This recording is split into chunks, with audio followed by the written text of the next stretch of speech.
Hello and welcome to the Audio Roast Podcast. I'm your host, Jared Isaacs. Welcome to episode number 5. We're happy to have you along board here with us today. I'll first and foremost want to say Happy Father's Day to all the fathers out there. Thank you so much for all that you've done for so many people. I've got some special guests here with me today. So before I get into introducing our guest, though, as I always like to start the show off with, I'm going to recap what we did last week in case you missed it, which you shouldn't have missed it. So last week we did our first ever classic album clash episode where we pitted the Backstreet Boys albums Backstreet's Back versus Millennium and went down track by track and decided on a winner. And had a really good time doing that. So I had help from Zach Newton and Rachel Adams on last week's show. So I first and foremost want to say an extra thank you for them because on those classic album clash episodes, they take a little bit of extra homework from the people that are on the show with me because they have to listen to both albums in their entirety to kind of be able to keep up with the track-by-track listings. So again, thanks to Zach and Rachel for being on the show last week. Next week, we are going to go country. We're going country next week. We're going back to the year 1980. And I'm going to have special guest Johnny Cross from Cross Entertainment here with me, and Erin Gabrielle Powell. She is a fantastic bartender over at Shuffle here in Springfield, and formerly of Wicked Shimmy. You know, we might learn something about that as well. So stay tuned for that next week. This week, however, we've got all kinds of fun stuff in store. But before we get into that end of the business, I've got other business I want to take care of. And that is this little snippet that you saw in the intro here. This isn't just a bunch of random stuff. We are now available across 10 platforms at the Audio Roast Podcast. So you can watch along with this stream that's happening right now live on Facebook. If it's easier for you to throw it up on the TV on YouTube, whether it's through your gaming console or whatever streaming device you might have, go ahead and you can switch over and do that now and still be live with this with the live comments and stuff. So either way that you prefer to listen and watch is fantastic. I will be uploading clips from previous episodes onto YouTube as well as full episodes, so you can go back and watch kind of everything we've got in the archive so far. We're also on social media platforms such as Instagram, Twitter, Facebook. I'm not really a big Instagrammer, and I'm hardly a Twitter user, so I'm going to try and do better about doing that. But the big announcement is this week we're finally officially across all platforms, as you see, available on audio only as well. So if you don't want to spend the time to sit and watch us and watch along with the live streams even. If it's easier for you to pop in some earbuds and listen while you're at work, or if you're listening in your car on your way to work, or however you want to listen to it, I'm trying to give you as many ways as possible to have access to the show, however you see fit. So you can catch us now. We're officially on iTunes. It's like a 10-day process to get approved for that. So finally, just shortly after last week's episode is when we got approved. So I've got some previous episodes that are already uploaded on there, but I'm going to try to keep on a quick turnaround with that and have episodes uploaded the same day that they're aired live here on Facebook and YouTube. So that means that hopefully by later today you can check out this episode tomorrow while you're at work or whatever on iTunes. You can also check it out on Google Podcast, Spotify, Stitcher, or Podbean on the Podbean map. And as always, you can always email us at gmail.com to send in any kind of requests, suggestions, comments, game ideas. Even if you just want to be a guest on the show, let me know. Just send us an email, and we'd love to have you on. So that's what's going on in there. The other piece of business I've got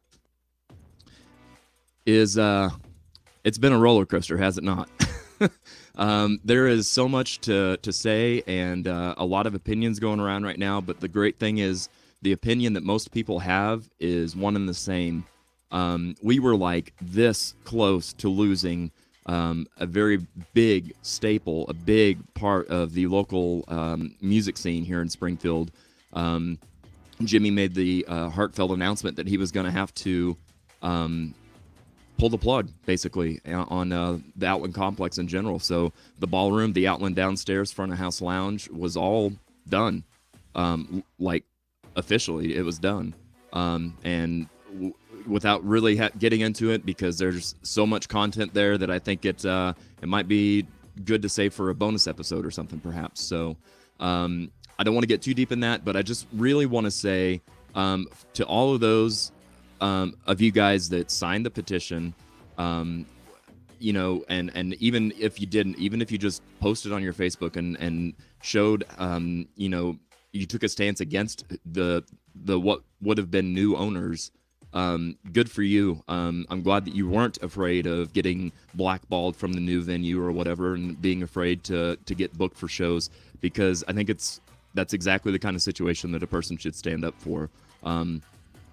The Outland, the Rockwell, all of that whole complex has been for the last 20 plus years, has meant so much to the Springfield music community. So I'm really happy to hear that we all came together and pulled through. And I think there's a ginormous thank you due to Jimmy Koch for at the last minute backing out of the deal, and, you know, having the integrity to say, I've worked so hard to build this up, and it's going to be done in the snap of the fingers. And it's just, I mean, it was a horrible thing that was about to happen. So Jimmy, I appreciate you. I appreciate your friendship, your integrity, and your commitment to the community. You mean a lot to us, and so there's a lot that still needs to be done, and we'll talk more about that later. But yeah, I'm just really glad that didn't exist, and now we just get to see this. We get to see the Outland still exist. So so that's that. So that being said, that's about all the business I've got today. I want to go ahead and start the show off, and want to get to my guest today that I've got with me. So first of all, I want to say Happy Father's Day to both my dad and Russ Fratti, who are my guests today with me. And I really just kind of wanted to take a random type year to kind of go back on, and so I chose 1966. So today's episode will be all things rock music from the year 1966. So let's go ahead and get it kicked off. Our first guest has been friends with my dad for over 20 years. He's played music with my dad, and I'm really anxious to hear kind of how their paths crossed and how they came together to form a band that they were in for several years. He now is in his own band, though. It's called Inflection, and so you could check them out on Facebook and kind of get a feel for what they're about.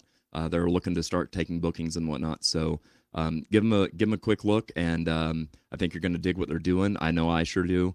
So without any further ado, please welcome my first guest, Mr. Russ Fratti. Russell, hey, how's it going? Well, man. Hey, thanks for having me on here. I appreciate it. Absolutely. So, Russ, now, I just want to, we'll try and go kind of chronologically in order with the Russ story here. So real quick, just some easy questions. How old were you when you first started playing? You play bass. So how old were you when you first picked up the bass? Oh, gosh. I'd say had to be in my early 20s, probably. Yeah. 21, 22, I'd say. Very cool. What kind of inspired you to pick it up in the first place? Do you know? You know, I've always followed music. 80s, that was the ultimate decade for me. Yeah. Guys, Steve Harris, Ian Hill, those guys. I mean, they kind of led me in that direction. Absolutely. Very cool. And we kind of went from there, So once you picked up that bass in your 20s, like how long before you actually started in your first band? It wasn't too long, probably a couple of years. Yeah. Yeah. Very cool. I was in a band called Crimson Steel years ago in the very early 90s. Are you serious? Yeah, oh, yeah. Are you talking like with Ernie and everybody? Oh, yeah. Oh, my God. You have no idea how much you just blew my mind already. Like, the show's already off to a great start. I had no idea you were in Crimson Terry Steel. Jones. Yes. Yeah, Ernie, Gary Cox. Holy cow. Do you have any footage of any of that, or any audio of any of that? I do. I have lots of video, but unfortunately I didn't bring it this time. That's all right. That's all right. So that just means we have to bring you back. Absolutely. I mean, I'd love to come back, absolutely. sure. No, dude, you blow my mind. So Yeah. there's a whole tie in there. I don't know if you even are aware of.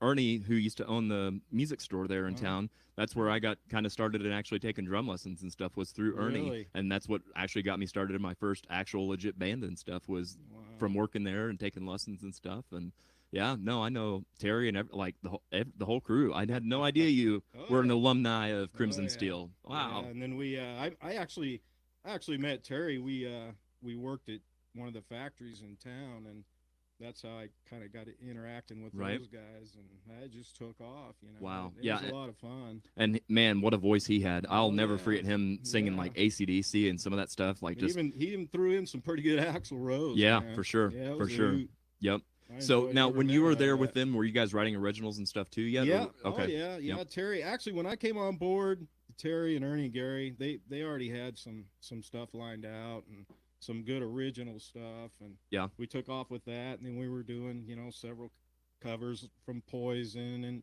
some of the '80s stuff. Motley Crue and some Guns N' Roses. We did some cover stuff from that, but Very cool. yeah, for sure, man. Wow. I Yeah. can't I can't tell you how much you just blew my mind. I had no idea that you had that link. Oh yeah. Huh. Wow.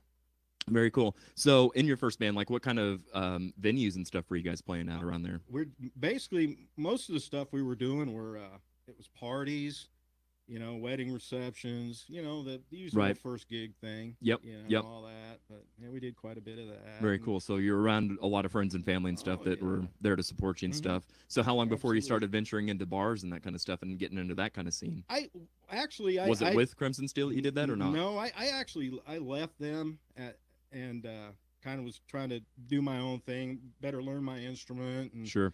and maybe changed employers, that sort of thing.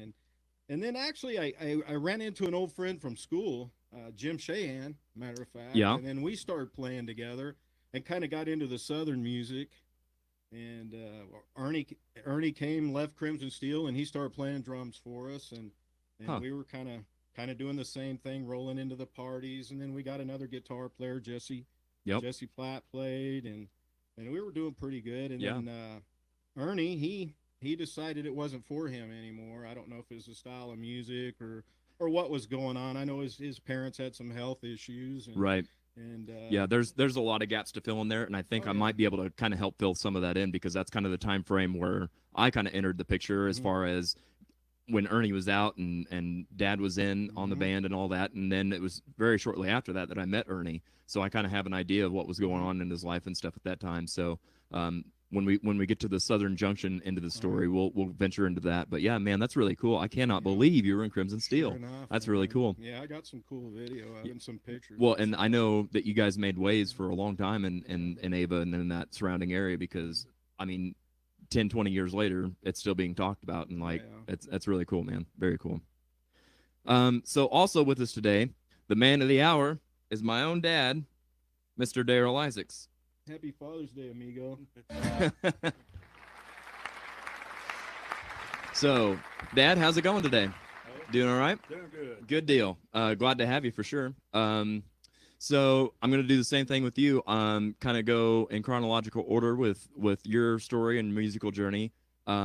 So tell me about when you first started playing drums and kind of what was it that really kind of inspired you to play drums and stuff? I know music was a big part of your family growing up. So Yeah, actually, when the Beatles first came out on the Ed Sullivan Show back in the day, well, I can't remember what year that was, 66, I think, maybe. Might be wrong. that's Maybe 64. early '60s, early to mid '60s. Yeah. Yeah, Yep. maybe even earlier than that. But anyhow, I was a young kid and seen Ringo on there, and he kind of inspired me. And I went and got some cardboard boxes, pots and pans, wooden spoon, and I kind of built my own drum set. And I was pretty young kid back Yeah. then. But Right. later on, my brother, he was in a band, and he had a set of drums. And when he'd leave the house, I'd sneak in his room, and I'd sit down on the drum and start playing them. And Oh, really? I Wow. loved them. Very cool. So he had already bought a drum set when you started playing on the pots and pans and stuff, or No, this is a few years later. Gotcha. Years later. I was probably junior high school at the time I started sneaking in playing his. gotcha. So what kind of drum set did he have that you played on? I think he had a set he ordered from Cedar's catalog. Really? Okay, What did it look like? there's white glitter. White glitter. Very cool. Very cool. Yeah. So, and then I guess that's something too that's really got to be taken into consideration. Like you guys lived in a family home and you were making all this noise and stuff, and nobody ever minded all the contraptions and with the pots and pans and the drum sets and all that. Well, when I was finally started playing drums on a kind of regular basis, I played along with a record player. Uh-huh. My room was upstairs in the two-story house, and there's our light in the hallway. You could either turn it on and off from upstairs or downstairs. Uh-huh. I'd be playing on it pretty soon, that light flash on and off.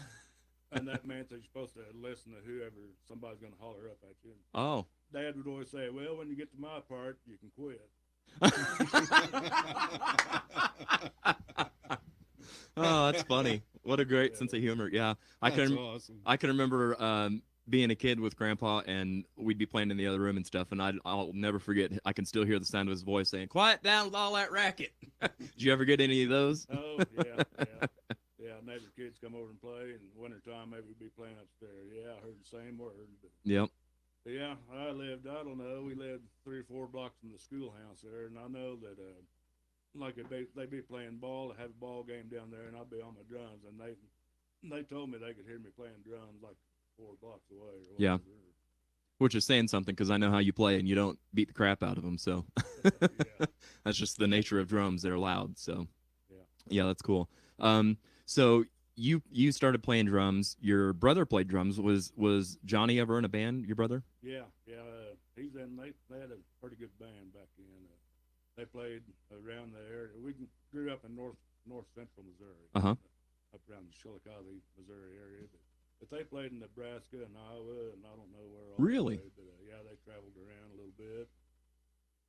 The band, their name back in those days, it always something in the somebodies, Like, Okay. their band was Gaylord and the Night Riders.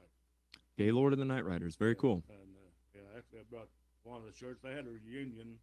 They got together, I think it was back in '99, and played at our annual hometown Really? homecoming. Cool. Wow. That's amazing. And you said you have a shirt of theirs. They like had merchandise and stuff, I guess. Yeah, it's Wow. That's Night Riders awesome. reunion. Yeah, check that out. Oh, Very cool. '96. 96. Yeah. Huh. Yeah, some of that's kind of deceiving. Of course, Wheeling, Missouri, that's where we grew up. Right. He's got L.A., Paris, and Denver. But The world tour. the reason for that is the guitar player. He was in the Air Force. He's retired. He's some kind of a major. I don't know. He's a major general of some kind of. But he flew for TWA, and he flew flights from L.A. to Paris. Really? Wow. So that's how the. So LA it did have player- some significance to have Paris on there. And the Denver on there was one of the guys living in Denver now. So. Huh. Wow. That's cool. So it's not just randomly chosen cities. That's cool. Very cool. So, how old was it when you got your first drum set? How did that all come about? When did you guys share a drum set for a long time, or when did you actually finally get your first one? Seemed like my brother bought another set, and I got his old set, if I remember right. And as you can see, you'll probably show some pictures after a while. My set that I threw together was all different colors, made out of several different drums. Yeah. The picture that you're talking about has got I'll throw it up here at a later point, but yeah. So it looks like you've got a white sparkle kick drum, a white sparkle low tom, rack tom, and a red sparkle higher rack tom, and a blue sparkle snare. Yeah, and a chrome snare. And yep. So there's a lot of sparkle going on, and you can definitely tell it's the '60s. Red, But white, and blue. yep. So what do you know? Whatever happened to any of those? I think actually, didn't I donate those to you at one time? It seems like. Well, I haven't seen the rest of that drum set. I've seen the snare drum because you gave me that. That was what I ended up with as a first drum set. And like I said, I've never seen the white kick drum. Oh, yeah. I don't know. Probably long gone. Oh, hey, look at there. Yeah. there's Cool, mine. man. Red sparkle. I'll be darned. Still got mine. Looks like a bass boat, Yep. man. It's got Darrell and John Isaacs Got written That's on it, cool. on an MFA sticker that you use for your kick drum. Yeah, pad. Yeah. Look at the sparkle, man. That's awesome. I'll be darned. That is, so I've got a shop there. I've got all my music equipment, like all my speakers and stuff for Sunset Productions. That's my prized possession when you first walk in. That's one of the first things you see. So, Very yeah, cool. I've hung on to that and cherished that. Yeah, no, you gave me that, and you gave me the blue snare that's pictured in this picture. Like I said, I'll show it later, but and that and a hi hat, and so I had a 3-piece drum set as my first drum set, and I'll never forget. I had it set up in the garage, and with only a 3-piece, there's not a lot you can do. You're pretty limited. So of course, the first song I learned that I'm like, okay, I've got everything I need to play this was "We Will Rock You" by Queen. So that was the first song I ever learned to play on the second generation drum set that I got, and Cool. I still have it. Still have the hi hat stand and stuff that you gave as well. So yeah, it's definitely stayed in good hands. So and yeah, I definitely appreciate that you've passed it down. Um, so you got your own drum set and stuff. When was your first band, Dad? Well, we had a couple of bands in high school. We didn't have many jobs to play. I think one of the bands we played our, I think it was my senior prom. And probably that's about the only gig we had. Oh, really? But before that, we had another band. It's kind of funny what the name. Growing up, my brother gave me the nickname Pork in the hometown. Uh-huh. And even today, everybody calls me Pork up there. Anyhow, we had this band, and we didn't know what to name ourselves. And either me or somebody commented, well, let's call it Pork and the Beans. And so, Like you said, it always has to be a name and the. Yeah, right. That's how it was back then. So that's what everybody knew is by Pork and the Beans. But that didn't really last long. Yeah. And our next one was this is the one we played in our prom with, American Revolution. So I had to get a fancy shirt to wear for that. Oh, wow. Check that out. That's cool. Wow. Yeah, So just a button up.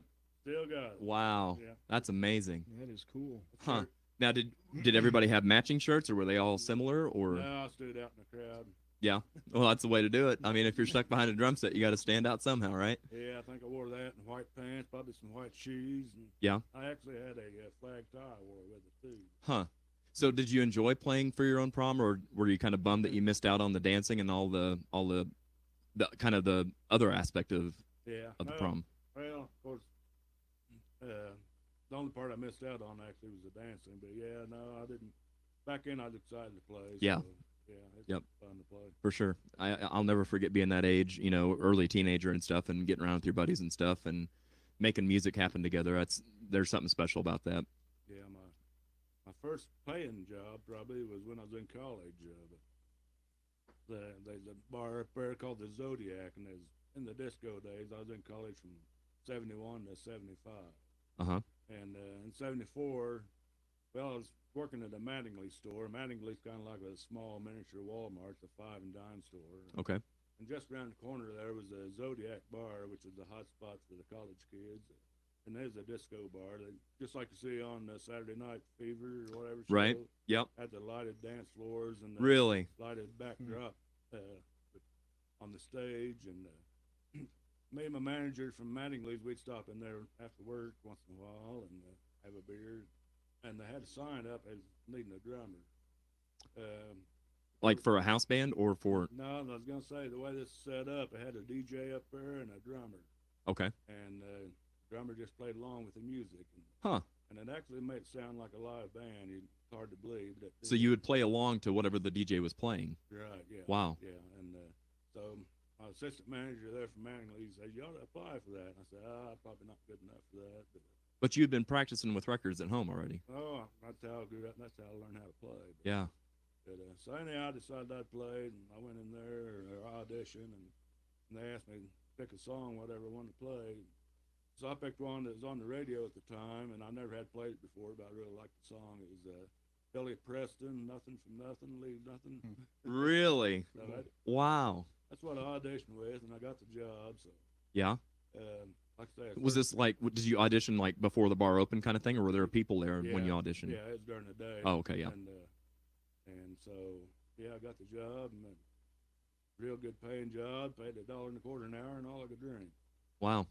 Very cool. So did you keep your job over at the store No, as well? No, I left. Huh. I quit as soon as I got my drumming job. That's cool. Yeah. But yeah, and I go then on they had band nights on Wednesday and Saturday. House band, Survival was the name of that band, and they was super good. They was really good. Wow. And so this was like just right after your college years or during It college? was during college. Oh, okay. So 71 to 75 then. Yeah, my junior year in '74, I think when I started, and in 1975, I got a teaching degree, so I had to go student teach in '75 in March of '75. And the buildings is like I don't know, like probably downtown Springfield, where it's one building stuck to another, Right. just side by side. Yep. But the Zodiac was the next building next to it was a fire station. Okay. And while I was gone student teaching, the Zodiac burnt down to the ground. Wow, that's a horrible fire station. Yeah. I mean, it's right there, right next door. I mean, That's unbelievable. just Wow. like downtown Springfield, where they're Yeah. built Like, yeah. together. pretty So much. imagine for the Springfield people here, imagine South Street and like just, the Outland or Nonus Cafe or something, and it just right next door to a fire station, it burns. That's nuts. Yeah, but luckily when I went to student teach, I did get my drums out of the place and took them with me. But Good. Very cool. yeah, the DJ he'd throw on a record. I never knew what he's gonna throw on. You just had to be ready. Wow. And a slow song or something like that they didn't want to play, I'd take a break. Yep. But So it was still pretty low pressure. Like you didn't have to, like if you didn't know it or if you didn't feel comfortable with it or if you were bored with it, you could just, belly up to the bar or whatever and start on your tab, I guess. yeah, pretty well, yeah. And that's really cool too, because I've talked in previous episodes on the show about how I learned to play. Like whenever I first started, it was exactly the same way without knowledge that you had started just by playing 2 records. Now, I've also talked about on a friend of mine's podcast, on the Unsung Dreamers podcast, about how I remember after you were in bands and stuff, playing along to records and stuff in the spare room at the house. But I didn't know that that's how you started. Well, whenever I started, I would do the same kind of thing, except for I would just turn the radio on, and whatever would play, I would make myself have to learn and play to, and then I would change the channel so had a different style and a different genre and stuff, and try to keep up with that. So that's a lot of how I started as well. I had no idea that we were similar in that path. Yeah, I just had a little like a what you call it suitcase type Record player. record player, and yeah. And then later on, I got a kind of a stereo speaker. I don't know, maybe 5-inch speaker or something. But anyhow, it was an improvement. But Yeah. Yep. For sure. So the band that were there other bands before the Midnight Special between then and college? No, after college, I didn't play. Well, college, I graduated in '75. I think the Midnight Special band, and I started with them, I believe it was 77, maybe 76, 77. Yeah. So just a few years after a year or two actually after I got out of college. Gotcha. So how did you meet? How did you get involved in that and meet some of the people and stuff to? I can't remember. It seemed like they contacted me somehow, and I don't know how they knew me, but I remember going to their house and auditioning with them, and it's kind of hard because they wasn't plugged in the amps or anything. They just kind of on the guitars. Oh wow! Of So course, a lot quieter than you were used to. Right, and the drums are kind of overpower, and really had no idea what they was playing, but Right. But I did. So yeah. So did you have to start playing softer, or were you already a soft drummer from the get go? Well, yeah, I don't get too wild with them, but then anyhow we started playing, and I know the second night I played, that we played out at a gig. The second night we played, the lead guitar player commented that I did a lot better than the first night. Oh, okay. So it took me like a night, to kind of Sure. know what they was going to play. And, Yep. Kind of a feeling out process then, yeah. But we stayed busy pretty much, played every Friday, Saturday night, pretty much every Saturday night, and a lot of times every Friday and Saturday. Now, is this around the Columbia area, or where was this at now? Up around Brookfield, Missouri. Okay. I think we played in Princeton up there a time or two, Sumner, Missouri, Salisbury. So are these bars, or are these schools, or where are you playing at? A lot of them was like Elk Club or Eagles Club or Moose Clubs, a lot of bars also. Sure. Huh, very cool. A few wedding receptions, things like that. And then how long was the Midnight Special together, or how long were you with them? I was with them, I can't remember if it was New Year's Eve of '87 or '88 that was our last gig. So. Gotcha. And that's kind of what I thought. I couldn't remember if you'd stopped playing before I was born in '83 or if you played a while after yet. Yeah, I So was still playing. Well, yeah, because there's times that, of course, at the time your mom, she had to work sometimes at nights, and so when I went to play, I'd a lot of time take you and I guess actually also Denise there a few times. uh-huh. And took you with me, and you stayed with my mom and dad, and Gotcha. while I went to play, and then we all went back on the next day. So Yep. Wow, very cool. yeah, Yeah, again, I'll show a picture later, but there's a picture of you with the Midnight Special shirt, like you said, probably getting ready to go to a show, and me, so small, I still have a pacifier in my mouth. So yeah, must have been a Friday night before a show, I guess. yeah, Friday or Saturday probably. Yep, very cool. Do you ever keep in contact with any of the members and stuff from the Midnight Special? No, I really don't. Several years back, I don't remember, 20 years or so ago, we was going to get together for a reunion gig up there, and I was all for it. I kind of got excited about it. The lead guitar player, he didn't make it to work one day. They went up to check on him, he's dead. Oh, Oh man. wow. Wow. What was the lead guitar player's name? Which one is he? Kenny Kimball. Yeah. And was he from that area as well? Yeah. Yeah. The other three guys, they was all from Brookfield. I was the young one of the bunch. I think when he died, he was 62. He's fairly young. Yeah. But, Huh. So had they been together for a while before you joined then? Is yeah, that okay? Gotcha. I can't remember. They played together a long time before I got there. I remember them saying, I don't remember, 10, 15 years. Oh wow. Yeah. Wow. Huh. So what was some of the stuff in your set list? What kind of things did you play then? Well, played a lot of country and some rock. And I was just telling Russell on the way up here, I couldn't remember a lot of the songs. I know some of the rock songs that we played was like "Smoke on the Water," "Taking Care of Business" by Buck and Turner Overdrive. Uh-huh. Gosh, can't remember, but we played some George Jones, Merle Haggard, some real old one like Ferlin Husky. You know. Oh wow. Yeah. Yep. Good So it sounds like country. what we would consider nowadays like classic rock and classic country or outlaw country kind of thing. Yeah. Yep. That's cool. Yeah, that's really cool. So, another thing that stands out to me as a memory, kind of from that era, like I said, after you were in Midnight Special, is obviously whenever I was old enough to start actually having memories and stuff. But another part of your playing that I remember was you had a acrylic Ludwig set. When did you get that? Was that for Midnight Special? Kind of during. It was shortly after I joined, I guess. I played with the old set there that you have a picture of.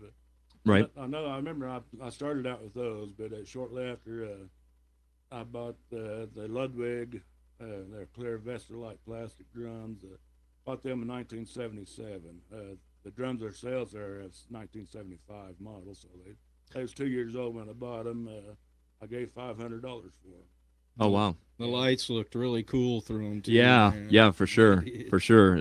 It's hard to not have a clear set look good in any light. Yeah, it's But back then, $500. I think I was That's- making maybe $650 a month. right. Yeah, that's a high dollar drum set for sure. But Ludwig makes and still makes quality equipment that's able to last for forever. So Yeah, I still got my Ludwig. Yep, that's really cool. Another thing that I remember from way back then is the drumsticks that you used, or at least had a couple pairs of. I remember right here on the screen. I went ahead and went to the website. Hot Sticks is what they're called. Yeah. And you had that pink set with the black tip. And another fun thing that I remember about them is once you had one end worn out, you just flip it around and start playing with the other end. And so both ends looked like a drumstick by the end of it. I still got them, and actually, I think one of the tips is completely broke off of one now. Really? But yeah. So was that something that was like just kind of a one-off purchase kind of thing, or was that something that like that was your favorite stick to use? Or Yeah, just my favorites. That's Yep. all it plays. I didn't really know a lot about them, so like I said, I looked them up on their website, and it says that back in the late 70s, Hot Sticks was the first modern drumstick manufacturer to develop a consistent method of applying durable, high-gloss automotive quality finishes to drumsticks. Over the years, Hot Sticks continued to refine and perfect this exclusive process, and today we offer nearly 36 color choices. So yeah, and I'm not sure, if I remember correctly when I looked this up on their website, I think that they stopped in like mid 2000s or 2015, 16, somewhere in Yeah, there. really. Yeah, So I don't know if they're still around or not, but I'll say it's too bad. I'm about to due for a new pair. yeah, I could imagine so. I could imagine so. I play electronic drums now, so they're not as hard on the sticks as Yeah. what you'd mind up with the cymbals, mostly. So Yep. That's very cool. So after the midnight special, then I know that you still played a lot on your own, kind of going back to what as you started with, just playing along with records and stuff. So going back into where we were with Russ, how did that happen? How did you hook up with the Southern Junction Band? gosh, I don't know if I remember right. I was working part time at a liquor store just south of the house, and I think Russell stopped in once. And I think we got to talk music. Just to buy soda pop. Of course, they always had the best deals on the soda pop. Yeah, and I had to card him, but anyway, I think he was asking about drummer or something. I think I said, well, I kind of messed around with him a little bit. If I remember right, and maybe I'm wrong, but I think that's how it worked. So Russ, this is I'm assuming shortly after Ernie left, and Yeah. you guys were still trying to keep the band together and on the search for somebody. Absolutely. That's cool. So obviously at some point a first practice happened. So how did that go? Did it feel like it fit well for both of you? Was it kind of like yeah. what you were saying, Dad, with it took a night or a practice or two to kind of get the wheels going? Yeah, I felt lost most of the time, and actually the video, I think I'll give you a DVD of this. Yeah, I was lost most of the time. You can tell by my deer in the headlight look on my face playing. But Yeah. What did you think, Russ? I liked Darrell for a long time, knew him for a long time, and I felt like he was a welcome addition. Yeah. You know, we set up. He had the perfect venue for us to practice in at that time, and Yep. we set up there, and it was all go. And So had you gone into the store and chatted with Dad before, Oh, or yeah. so you kind of had a existing relationship that way, Yeah. like customer to merchant kind of thing? Yeah. yeah, So just randomly one day you started talking about music Talking and was about like, "Hey, I'm in a band. drums. We need a drummer." Mhm. And Dad's like, "Well, I kind of play." someone may have mentioned to me that that Darrell he played or Yeah. something, and I'm like, Darrell Isaacs, yeah. He said, yeah, The guy from the so- soda pop store. Yeah.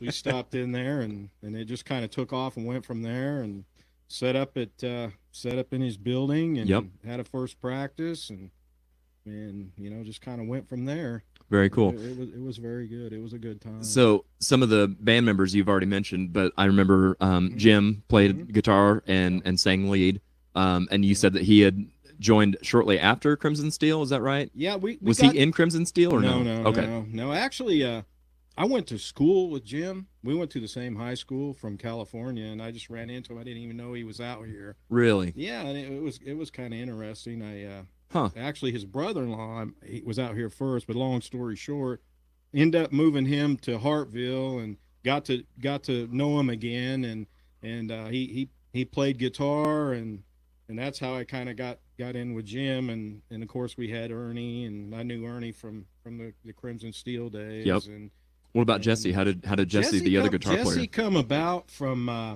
Misty. I don't know if you remember. Yep, I do remember Lane. Misty, Misty yeah. Lane. She came to a couple of our practices and mentioned. She said, "Hey, my boyfriend plays guitar." I'm like, "Yeah, all right, all right."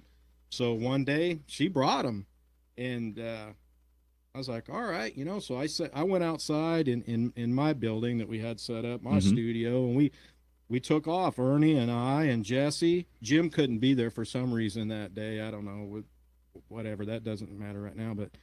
We took off. I couldn't believe it. He was an amazing guitar player. Very Phenomenal. Yeah, I mean, just unbelievable. And I don't know how old he was when he joined you guys, but to me, in retrospect, he seemed young. At you that know? time, I'm going to say Jesse was around 19. Really? 20. Wow. Yeah. That's awesome. Yeah, and he played a 63 Stratocaster that was unbelievable, and I mean, he was amazing. He was an amazing guitar player. Yeah, for sure. And that's how we hooked up, and pretty soon, of course, Jim, we had our practices, and we took off and started playing, and then we played parties and the whole 9 yards, played a wedding and different stuff. Well, then Ernie decided that it wasn't for him anymore. Right.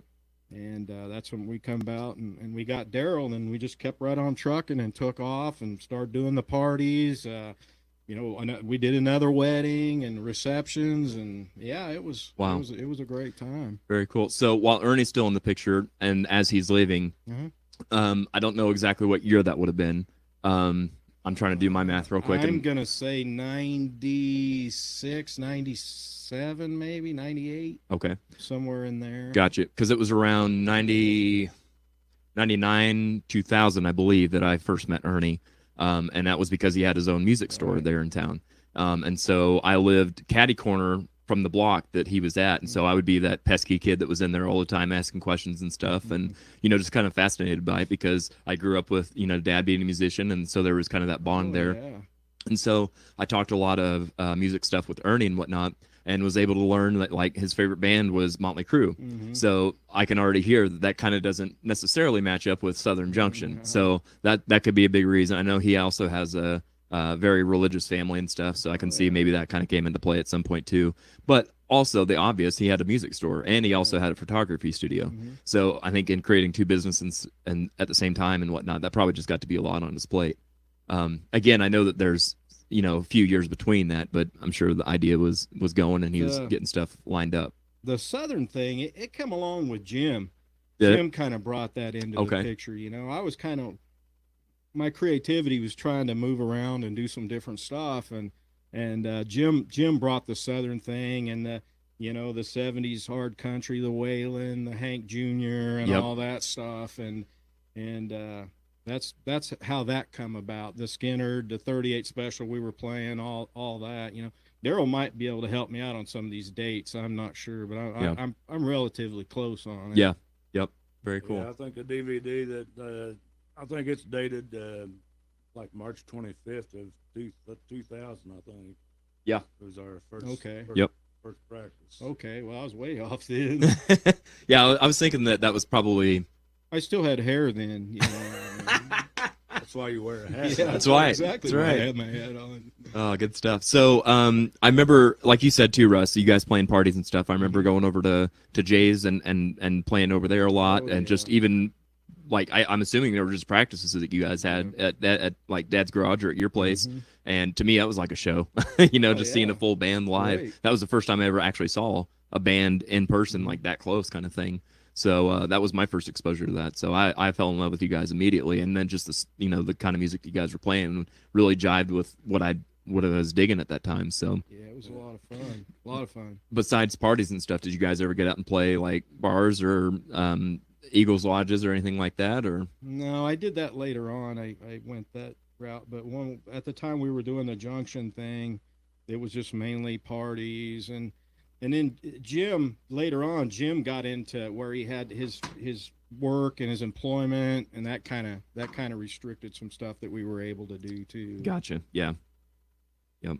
Yeah, that DVD actually that's probably your very first video experience because you ran the camera. Oh, really? Yeah. Wow. Yeah, I forgot about that. So immediately I've forgotten all about that, and as soon as you said that, I do remember that, and I remember.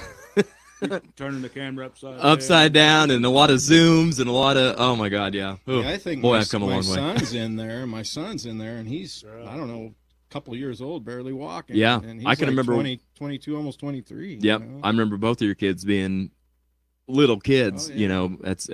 It still blows my mind when I see pictures and stuff of them, and they're graduating and stuff. It's just man, time doesn't slow down for any of us, does it? No. No, that's really cool. So, so you guys, how long were you guys together in Southern Junction with Dad? Darrell, you'll have to enlighten me. No, it wasn't a long time. A couple of years though, wasn't it? Yeah, probably a couple, 3 years. Yeah. Something like that. So then after, how did the ending of that all kind of play out? Was it everybody kind of done, or Dad, did you kind of bow out and do it that way, or? I think Jim kind of, his employment situation and everything, I think he was the one that kind of put the brakes on it. Yeah. If I could remember. As an outsider, that's vaguely kind of what I remember too. Yeah. He's done that to me a couple times. So do you keep in touch, either of you guys, with any of the other guys that were in the band? Yeah. I do. Darrell, I don't Yeah, know I if you do. talked to Jesse or Jim. Jesse, isn't he living in Colorado or He something? lives in Arizona. Arizona. Okay. Yeah. Wow. And he still plays music. You know, we're in touch. Huh. Very cool. That's awesome. I'm glad to hear that he's still Yeah. playing. He's definitely He's, he needs to be. He's pretty good. Yeah, for sure. For sure. Okay, well, so we're gonna do some more chatting and interviewing and stuff here in a little bit, but before we do that, let's go ahead and play some games. Oh man. Oh boy. I don't have my magic dice.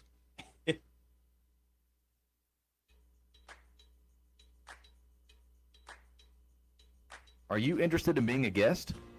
We want you. Please message or email if you are interested in becoming a guest for the show. We'd love to have music lovers of all kinds join in on our fun. Message and follow us on Facebook and Twitter at the Audio Roast Podcast. Or send us an email with questions, comments, suggestions, or topics you'd like to hear discussed to the Audio Roast Podcast at gmail.com.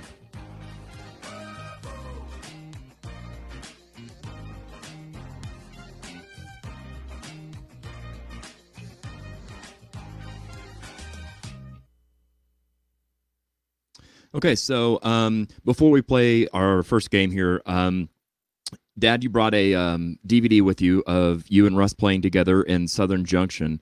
So I'm going to see if I can get that tuned up here. All right, let me see if I can get this queued up here. So this is some Southern Junction for us. Wow. Back in the day. Back in the day. Our very first practice. Yeah, make sure that's told. Darrell's audition, but he didn't realize he was already in. Right.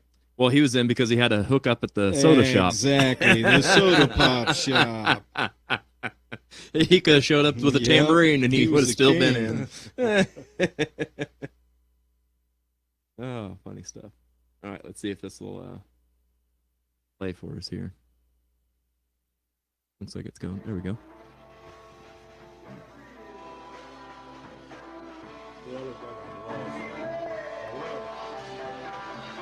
Russ, when's the last time you've seen this? It's been a long time. I Yeah. have. It's down at my lake house. Is it? Most of my DVDs are. Look at that young kid. Yeah, I got some hair, man. Got a porn stash. That's not a bad thing. We all had Muller. Got Jim. I guess, yeah, they come to. Yeah? Well, Yeah, you're Jesse's- right. Look how Jesse's young. a hanging, man. He's hanging over. Yeah. Oh, man, that was like a Jesse thing, right? Yeah. I felt like he lived life hungover a lot of times back then. Oh, there's my beautiful bride. Yes, charming. Oh, yeah.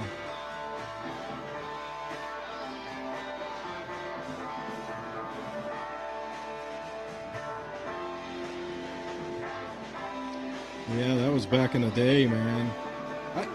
I know that says 2000, but it's got to be before that, isn't it? No, this would have been in 2000, I think, because I moved down and started living with Dad in my, I think, junior year or somewhere around there, and I graduated in 2001, so that would be accurate. And Brother Jim, Yep. he's a little grayer now, too. Yeah. I always liked the way that Jim sang. I thought he had a nice sang voice, good. Yeah, he did. He sang real especially well. like in some of that Southern rock genre. Like he was very suited for that. Oh, yeah. A lot of Skinner and stuff. Yeah, towards the end there, we were doing Blackberry Smoke and all kinds Really? of red dirt stuff. Wow. Oh, yeah. It was a good time.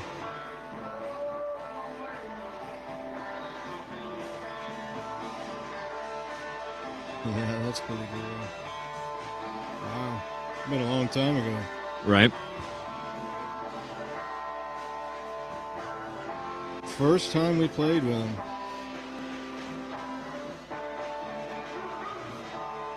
Oh, there's my offspring. There you go. That's what we're just talking about too. Like how Yeah. young he was. Yeah, he's a giant now. And your kids are how old now? I think Michael's 22 and Jessica's 20. Yeah.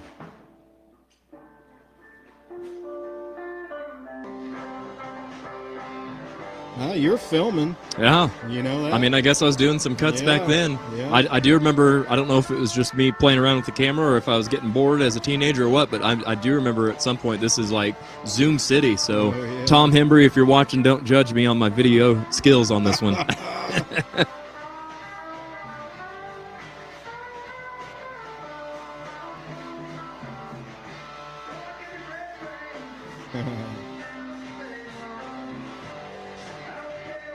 What really blows my mind is that some of you guys in this, Russ especially probably, the age that you were here is probably about the age that I am now, and that blows my mind. Yeah, I'm going to say should have been my early 30s probably. Yeah. Oh, yeah. Yeah.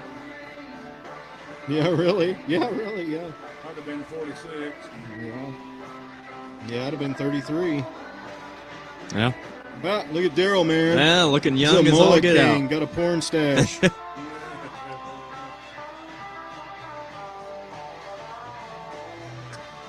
So that's something too. Everybody used to, Dad as a school teacher, everybody used to call him the Hulkster because he looked like Hulk Hogan, and especially you can tell whenever he had that porn stash, if you will. Yeah. Which I think Dad's handlebar mustache now looks a lot more like it. I think that was I don't know how you let Charmin in. It looks like it was a requirement to have a big old mustache in the band. Absolutely. Yeah, it's been back in the day for sure, man. Yeah. I loved every minute of it. A lot of fun, Darrell. Yeah.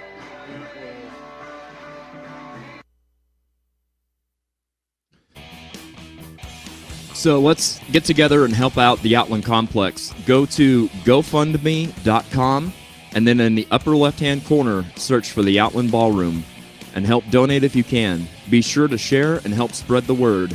If we lose the Outland, we stand a high chance of losing an entire local metal scene, as well as lots of local rock and indie acts. Help keep all styles of music alive here in Springfield. Okay, so let's play the game that we were talking about just a while ago that we are going to finally get to. So this is Tic-Tac-No. Let's go ahead and kick this game off. Okay, so there's our tic-tac-toe board. So what's going to happen is whoever goes first will pick whichever band, and that band will represent a song from that artist in the year 1966. And then it'll give you lyrics, and you'll have to finish the lyrics. And if you get that right, you get your X or your O on your spot that you picked. If you don't, then that spot goes to the other player. So let's see here. I guess to get us started, since it's Father's Day, Dad, do you want to pick an artist here, and we'll test your knowledge? Let's go with the Beatles. The Beatles. The Beatles. All right. Or as Ed Sullivan first introduced them as the Beagles. The Beagles, yeah. For sure. Okay, so Paperback Writer is the name of our song here. And the lyrics are, it's based on a novel by a man named blank. I should know it. Drawing a blank. I don't know. The only thing I can think of is Joe, and I know that's not right. Well, you're on the right track. It is a short name like that. Russ, do you happen to know what it is? I have no idea. No idea. Well, the answer is Lear. Lear, that's right. Answered by a man named Lear. Yep. So we're going to give this to Russ. Russ has got his first spot on the board here on the Beatles. It's O. It's 0-1. Okay, so Russ, let's have you do a pick. Who do you want to go with? I'm going to go with the Mamas and the Papas. There you go. Playing tic-tac-toe like a pro. So, Monday Monday by the Papas. Are you familiar with the song? A little. Little? All right. Monday morning, couldn't guarantee that Monday evening.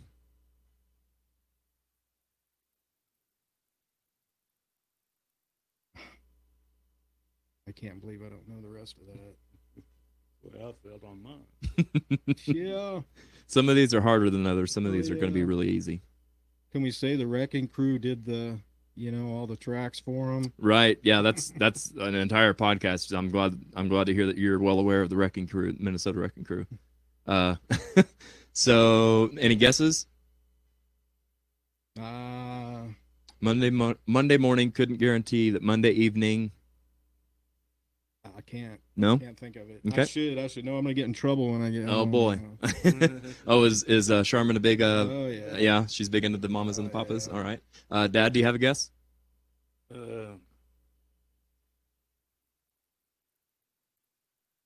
I should know it, but I'm a blank. I don't know. Maybe it's the lights. Could be. All right, let's see what it is. That you would still be here with me. Yep. So That's a bummer. it is. So back to the old board here. It looks like Dad got you blocked on one route anyway. So Dad, it's your turn to go ahead and pick another pick here. I'll go down to the monkeys.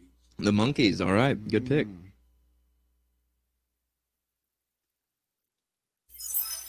I'm a believer. Here's one that I think everybody's familiar with.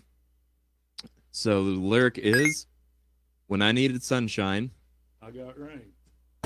boom, Oh, look at that. man, on it."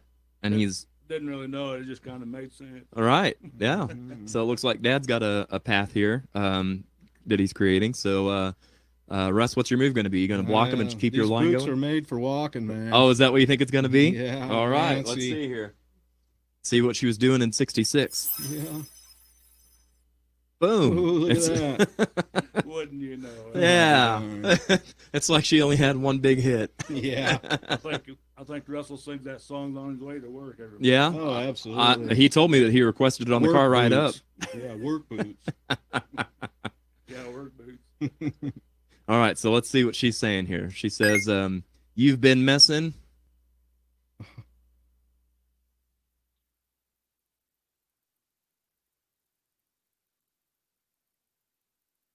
Where you shouldn't be, or something. Is that close? Oh. Where you shouldn't be, or You're really close. Yeah. I know. Okay, Dad, what is it?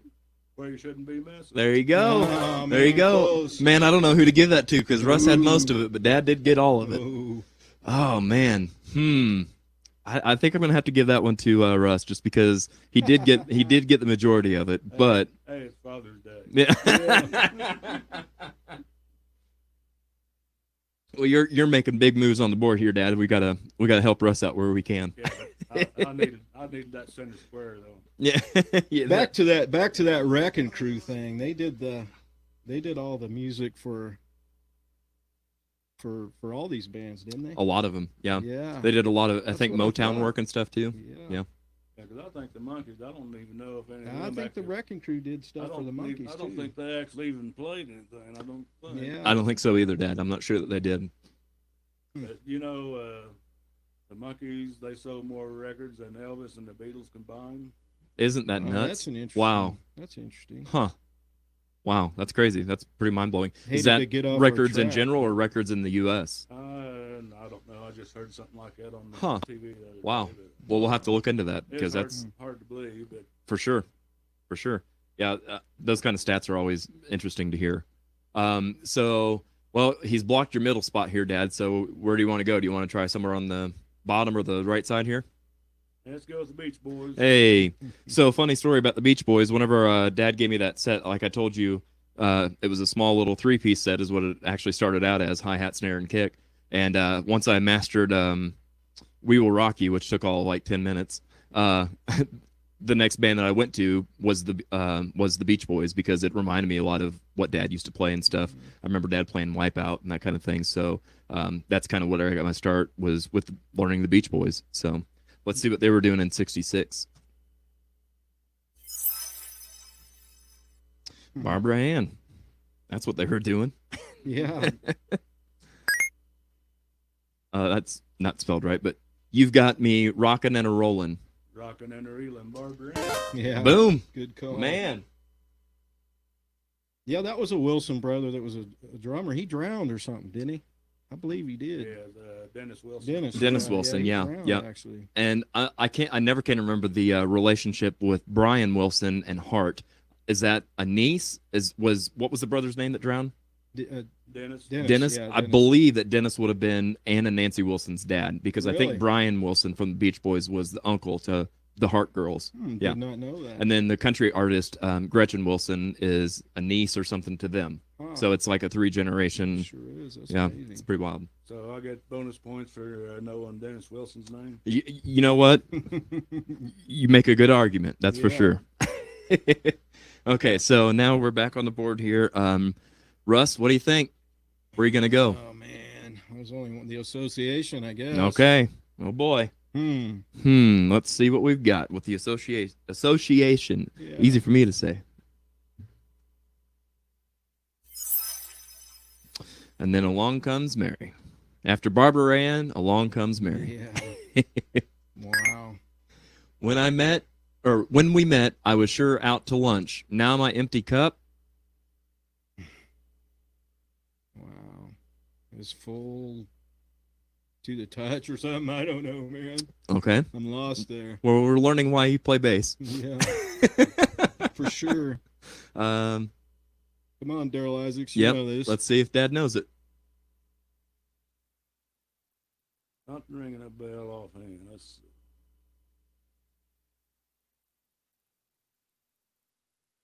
I don't know. Runneth over. Okay. So before I reveal this answer, it's actually pretty funny how your mind can play tricks with you, because whenever the song came up in my list to put on the set list or whatever, I definitely remember the hook of the title of the song, and then along comes Mary. But the verses and listening to them back, it's almost like listening to a rap song. Like it is a lot of words crammed into a little space. So First generation rap. right, yeah. So when we met, I was sure out to lunch. Now my empty cup tastes sweet as punch. Oh, Yeah. wow. Yeah. Yeah, Yep. I never got that, man. Yeah, I remember that now. No.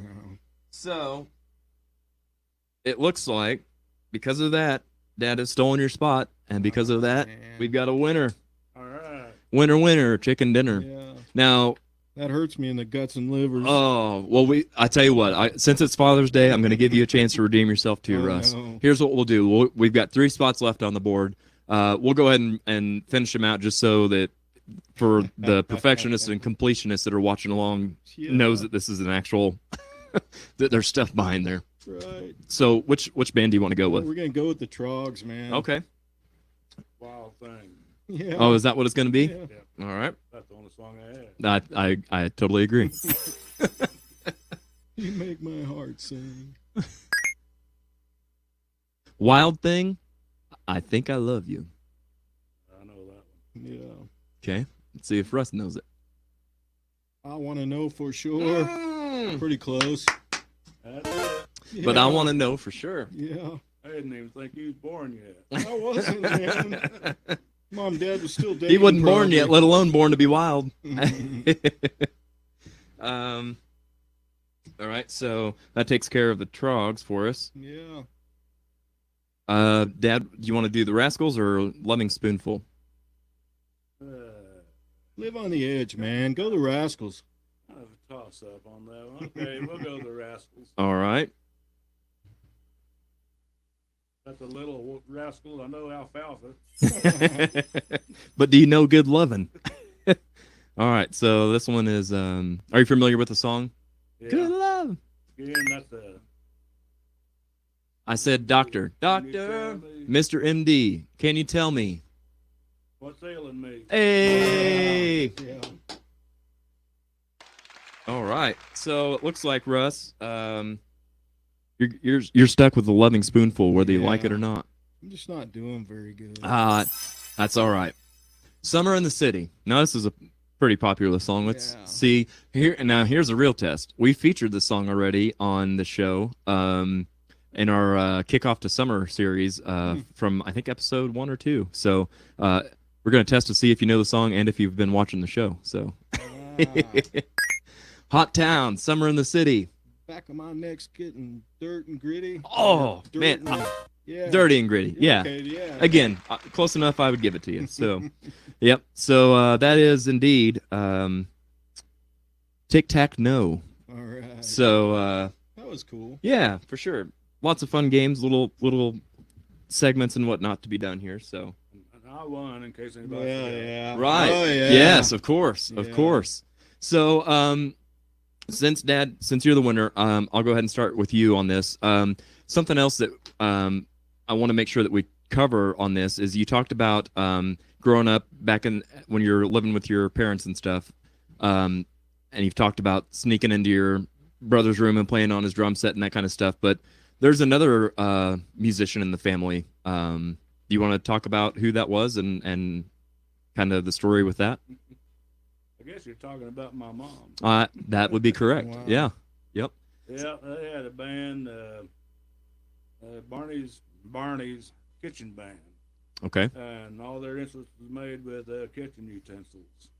Wow. So modern day, this is what we would call a stomp band, where they're playing on trash. I mean, nowadays they would play on trash cans and that kind of stuff, kind of like the Blue Man Group and Yeah. that kind of thing. I think mom used the wash tub, and I can't remember. Some of them used the washboard. Yep. They had spoon players, I believe. Yeah, Yep. Can't remember. They dressed up old timey. They had the long dresses. I think some of them wore the bonnets and stuff. Oh, really? So they looked like they worked at Silver Dollar City or Yeah, something. pretty much. Okay. But they played, and they actually played at the place at Lake of the Ozarks, as Lee Mace's Ozark Opry. And they played there on stage once. Really? Once or twice, maybe. Okay.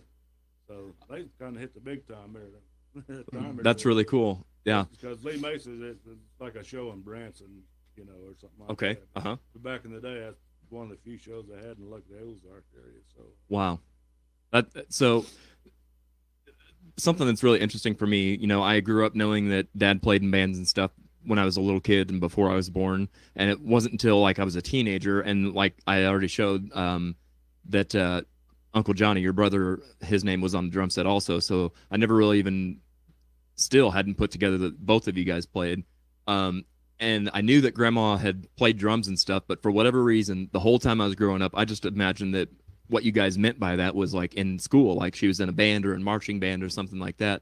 But upon talking to you, and I believe in talking to Grandma, she was like in her 30s, 20s or 30s. Is that right? Yeah, that's probably about right.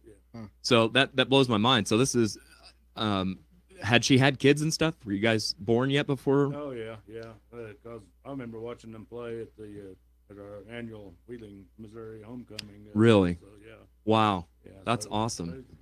So did you guys go and watch her play and stuff, or did you stay home with your dad and she went out and did a show, kind of like what you did? Yeah, when they played at Lake of the Ozarks, I didn't go on that. I think my sister Joyce, Uh-huh. I think there's a couple of girls my sister's age, and they stood up there and blew bubbles while the band played. So Oh, yeah? that was her job. So that's why she got to go, I guess. So instead of having a fog machine, you had a bubble machine. Kind of like Lawrence Welk, but Uh-huh. they didn't have the machine, so they took the two little girls there with them, Wow, that's really cool. blow bubbles. So I guess if you wanted a smoke machine, you'd have to have some heavy smokers sitting on off the side of the stage. Wow, that's really cool. So did you got to see her play though? Yeah, at some other point. Yeah, just at the annual homecoming there. That's really cool. Hometown. Yeah, that blows my mind. So how long did she do that for? Do you know? I really don't remember. I'd say 3 or 4 years, if that. I don't know. Gotcha. So by this point, I'm trying to think of the timeline here. She was playing in the kitchen band. Had you started playing music yet at all, or not? I can't even remember how old I was. I was probably between 10 to 13, so I might have just Kind of right on the brink there. Might have started just playing or something. Wow, that's so cool. So another question that I want to make sure that we cover is we've talked about how you're a drummer, but I know that you also play other instruments. I can still remember in your spare room in the closet or something, you had a mandolin. So you also play mandolin, is that right? I've got a mandolin, but no, I don't play it. Gotcha. I mean, did you buy it just with the intent of learning how to play it and stuff? And Actually, I had the Christmas gift, I think, from your mom. okay. She gave me. I was a big Ricky Skaggs fan back in the 80s, I guess. Uh-huh. And I thought, boy, he makes it look easy. I think I could play one of them. Yeah. But no. Yeah. Then you find out real quick how incredibly talented Ricky Skaggs is. Yeah. You bet, yeah. Yeah. I've got a friend of mine who is in the entertainment business and drives trucks and buses and stuff. And if I remember correctly, he had Ricky Skaggs one time on tour. So he always talked about his musicianship and stuff. And he's an amazing player. Super fast fingers. So yeah. I do have an electric. It's made by Gibson up at the phone. Called a Mando Bird. A Mando Bird, okay. And it looks like the old Gibson Firebird, but it's about the length of a mandolin. The frets are not the same as a mandolin, so that's how they come about the name Mando Bird. Because it's kind of a hybrid, yeah. Yeah, but so I play it a little bit now. Well, I play it about every day anymore, but yeah, I make noise with it. Now I'm trying to think. Is that a 4-stringed instrument or is it? It looks similar to my old Thunderbird. Does it? Yeah. Yeah. Very cool. Yeah, you can buy them 4-string or 8-string. I don't even think you can buy them anymore. I've tried to find It's a miniature version. I've tried to find another one, and I can't even find it. Huh. Wow. I might have a high dollar deal there. Yeah, for sure. Mm-hmm. Wouldn't be your first. When you invest, you invest wisely on good stuff. So yeah, you've got a good picker, as they say. Yeah. So very cool. So yeah. So and then do you still get behind the drum set at all? You said you have an electric kit. Do you still play that at all? Not very often. I don't know why I don't. I've got them set up and they're ready to go, but I got to playing the Mando Bird, and it's just easier to throw that on. And Yep. play and, Yep, for sure. And I still like playing on the drums once in a while. But Yeah. I don't know. I had a neighbor she lives about a mile down the road, and she once told me she could hear me play whenever I play. So. Oh yeah. Yep. Very cool. But yeah, I might play maybe once a month or if that, but on my drums. Yeah. Maybe once a month. Yep. And you still play along to records and stuff when you do, or? Yeah, CDs. Yep. Oh, you've upgraded to CDs, huh? I have, yeah. But now That's cool. Everything's going back to records now. But It is, isn't that crazy? Yeah. So do you still have your record collection? Do you still have a lot of that? I've got a lot of them, but I lost some. Yeah. Here and there. Yep. Check out the Dirty Saints live this coming Saturday, June 27th, live at the Riff. They are playing 2 separate shows. Thanks to local, county, and state regulations, there will be limited tickets available. Tickets are $10. The early show is from 8 to 10, and the late show is from 10:30 to 12:30. The Dirty Saints at the Riff next Saturday with Sunset Productions. See you there.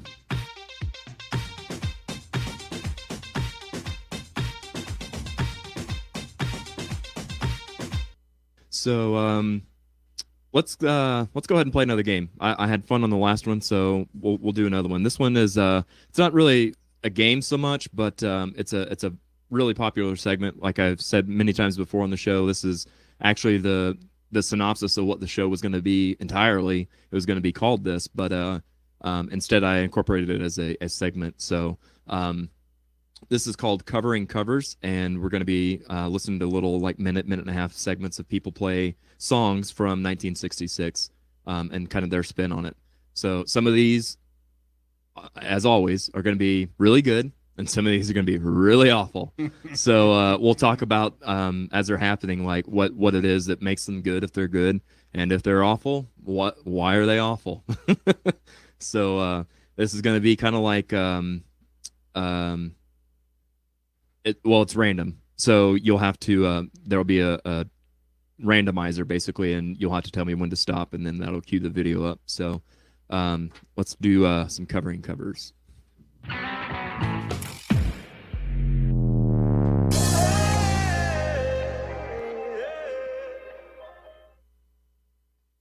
All right, so let's see here, Dad. Again, it's Father's Day, so we'll start with you on this game. I'm going to go ahead and start the randomizer, and whenever you are ready, just tell me to stop. Right.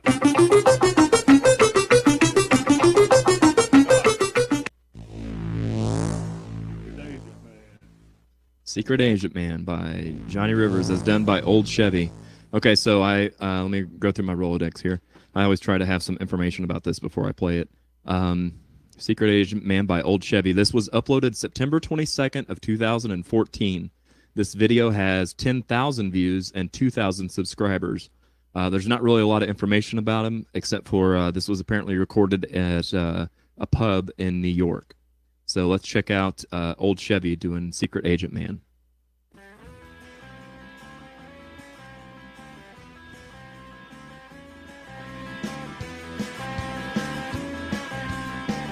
very rockabilly.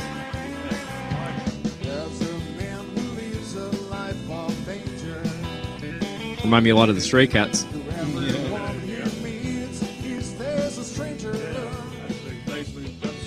It is. I think I saw their drummers even standing up the same. Yep. Upright bass. Russ, have you ever played an upright bass? I never have. No? Or you're smart for not wanting to lug that thing around. Yeah, absolutely. I do have a fretless Fender. Do you? Jazz, I play it. So. That's pretty cool. That is cool. I like the branding. Like I like their look. They look like they could be auto repairmen from the mechanic. 50s or 60s. Yeah. Yep.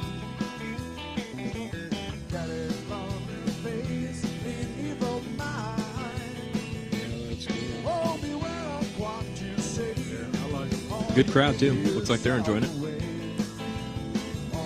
Yeah, I really like the Stray Cats, so yeah. I'm gonna Yeah. Yeah, this is for sure up your alley, huh? Yeah, this song really plays well into that kind of rockabilly type style too. He's not quite as good as Brian Setzer, but Yeah. Brian Setzer's pretty good. Yep. yeah, And they're probably playing at a car show in Pelosi's prison, California somewhere. Oh yeah. I bet.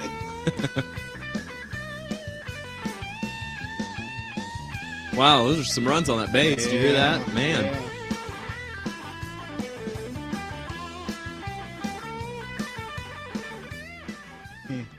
Wow. Very cool. I picked a good one. You Yeah, did. You did, man. You did. So no Right pressure on you, Russ. Yep. I want one just as good as that one. Yeah. All right. Tell me when, Russ. Stop, man. Cool Jerk by the Cretan, as originally done by the Capitals. All right, let me get my old Rolodex here. Cool Jerk by the Cretan. This was uploaded December 29th of 2010. This video only has 263 views, and they only have 31 subscribers. I say only, that's already more than I have on mine, so subscribe. So let's see how cool the Cool Jerk is.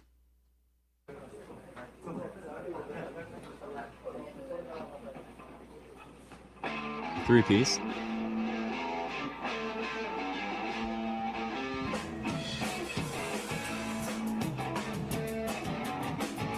Playing a Rickenbacker. That's cool. Yeah. I don't know, man. Yeah, that's interesting. I like the original version better. I have to agree, yeah. I think their Asian accents are far too heavy. Yeah. Cool Jerk. Wow.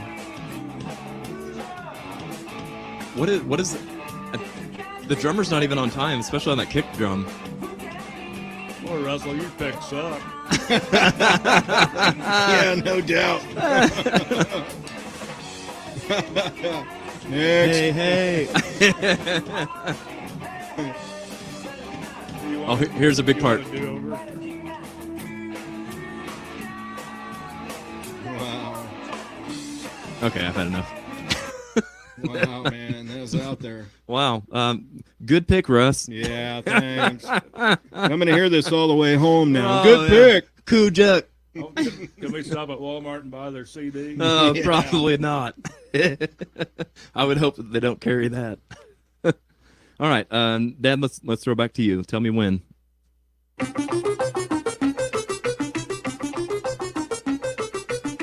Yeah. Oh, man. Oh, Mellow See Yellow. that picture? Donovan. That's how you pick them. That's right. Donovan is actually one of my favorite 60s artists. Like, I love this song, Mellow Yellow. So, and flipping through my Rolodex here, this is Mellow Yellow as done by Donovan, but the name of the band is called Mellow Yellow. Now, they're not just a Donovan cover band. They're actually, according to their YouTube page, the ultimate tribute to the psychedelic era. So this is recorded on April 16th of 2010. They have 5,500 views and 108 subscribers. And this was actually recorded in the Vergennes Opera House, I think is how you say it, in Burlington, Vermont. So let's hear some Mellow Yellow and see how they're doing.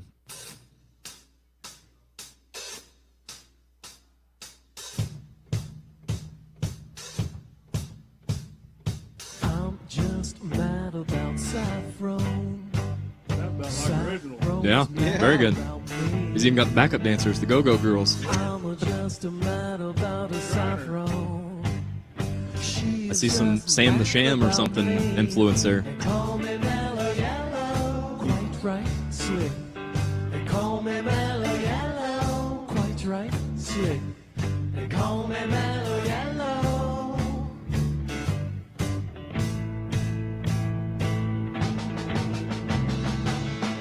Just a mad about Yeah, 14. that sound a lot like originals. It does. That's really well done. 14's mad about me. I'm just a mad about a 14. She's just mad about me. Horn section and everything. That's cool. Call me Mellow Yellow. Right. They call me Mellow Yellow. Quite right, Slick. They call me Mellow Yellow. Did a pretty good job. Yeah. They've got a cool image, too. I definitely Yeah. see why they were talking about psychedelic era tribute. Road a hiding forever to fly. A wind of velocity nil. I appreciate that they actually got a horn player instead of the keyboard player to play that horn part. They call me Mellow Yellow. Quite rightly. They call me Mellow Yellow. I don't think I ever knew the word slick was in there. I thought it was just quite right. So mellow. Here comes your big solo.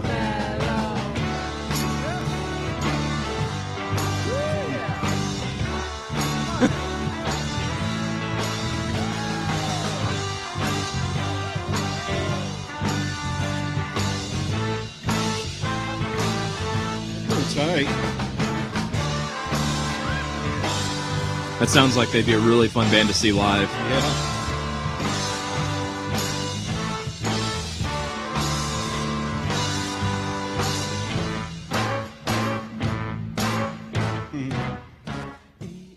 Very cool. Yeah, that was That's cool. how you pick them, Russ. Yeah. Doing the best I can. You tell them. Boy, we've had some doozies in the past, too. Oof. I mean, oof. So don't do us dirty, Russ. Yeah, that's hurting my pancreas. You're doing it. All right. Tell us when, Russ. Now. There you go. There. Now we're... Okay. Finally have picked a good. Did that say Buff? I think that said Buff Carell. Oh, my God. Okay, so I'm going to go ahead and spoil this for you. Russ, you're in for a treat. Somehow last week or 2 weeks ago, Buff Carell made it into our little video here, and boy, did that get the phone lines going. Really? Okay, so oh my God, okay, this was uploaded December 24th of 2019, so this is fairly recent. This video has 24,000 views, and he has 323,000 subscribers. Wow. So he's very popular. Yeah, so I actually, after last week, I went ahead and did some research about Mr. Buff Carell. And according to his YouTube page, it says, "Hi, my name is Carell Buff Dog Bufford, aka Buff Carell. Man. I'm Really? an inspiring singer, dancer, and fitness model. I hope you enjoy the show. Let's get it." Overall, his YouTube channel has over 20 million views. So he's super popular, but we'll see if popularity leads to actually being good or not. If you've seen the show, you know what you're in for. So cover your ears. I have not. Oh, man. Really? It's your boy Buff Crow. Once again, tell a friend. We back once again today, or midway. We're going to do Beach Boys, Wouldn't It Be Nice, on the ones and twosies, and the twos and ones and 5 and 4. So if we forget about the 5 and 4, we go 5 and 4. 5 and 5, everybody looking on upper dead level. I like how I said this last time, but it cracks me up. He's got a picture of himself on his own wall. Wouldn't it be nice? Exactly.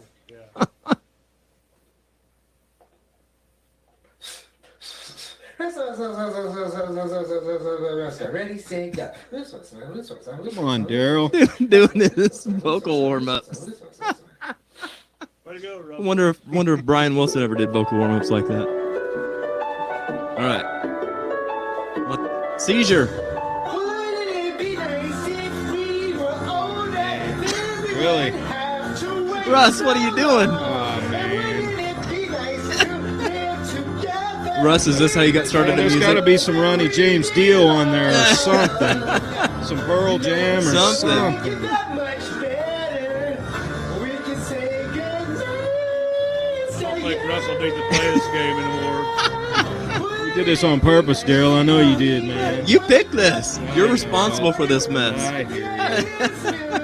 Russ, is this how you started in music? Did you just play in your own room like this? And I don't think it was that age. I think it was a little younger, man. I would hope. This guy looks like he's in his 20s or 30s at least. Like 5 or 6. Listen at that. How many views? Yeah, he's got over 24,000 views on this video alone. Isn't that nuts? Holy cow. Crazy. So, like I said, he was in, I think it was on the 1970 rock year from the 1970 episode that he was on here. And as Gene Whedon, a guest on the show at that time, said, no singers were used in the filming of that video. I believe that. Yeah. Oh, God. That's horrible. Oh, it's awful. Awful. Okay. We'll do 2 more. Russ, I'll give you, after Dad goes here, I'll give you another chance to redeem yourself. So Absolutely, please. Yeah, right, yeah. Okay, so Dad, tell me when.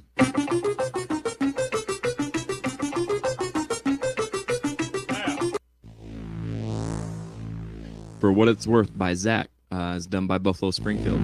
Okay. So, it looks like this was uploaded just 2 weeks ago.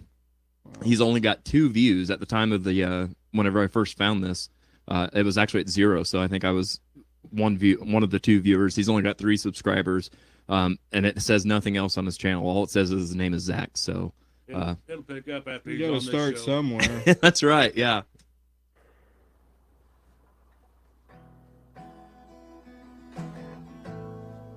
I think the song is very relevant right now, even still, which is crazy after over 50 years. 60. Something happening here. What it is ain't exactly clear. There's a man with a gun over there, telling me I've got to beware.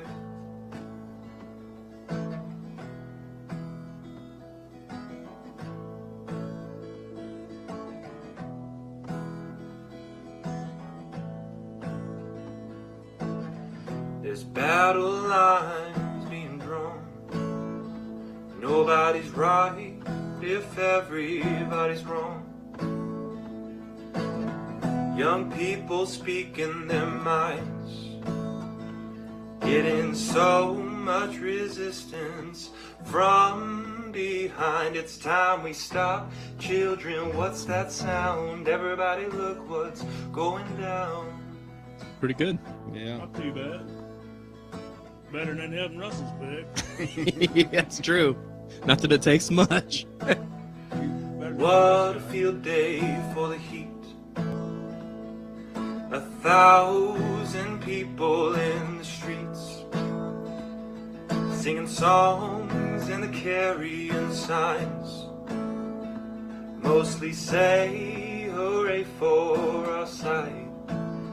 It's time we stop. Hey, what's that sound? Everybody look what's going down.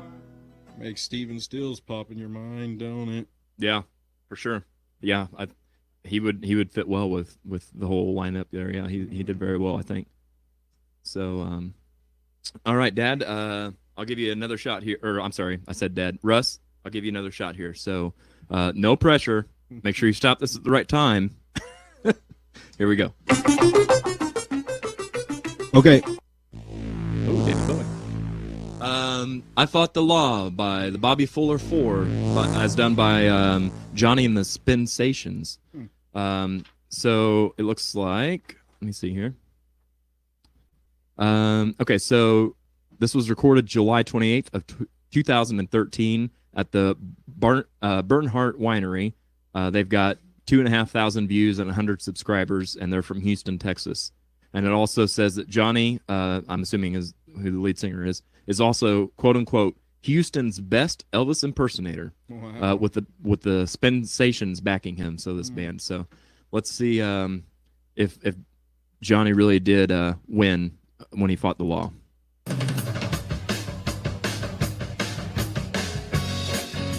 Well, he doesn't look like Elvis at all.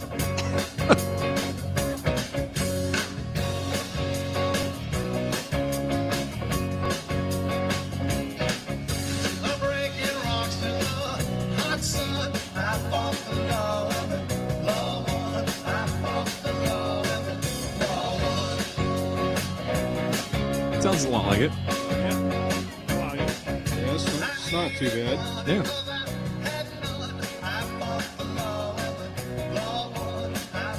I mean, at least he's got the whole look all the way down to the wingtip shoes. Yeah.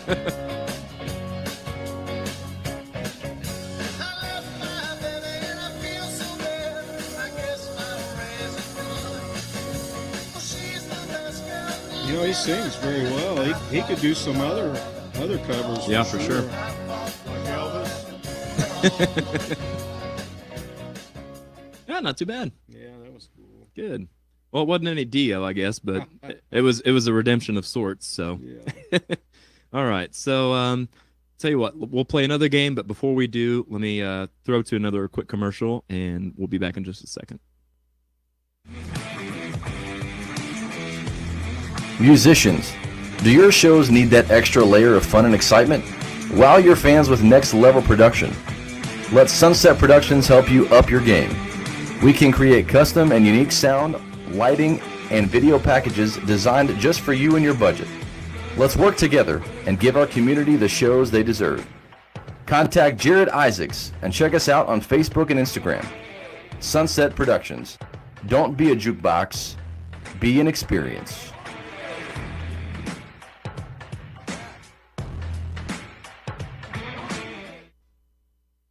So this is the drum set that was kind of pieced together, I guess, that this is the one that was owned by you or owned by Uncle Johnny? Looked like a team effort there. I guess. Yeah, for sure. Actually, I think those red ones is probably the first set my brother had.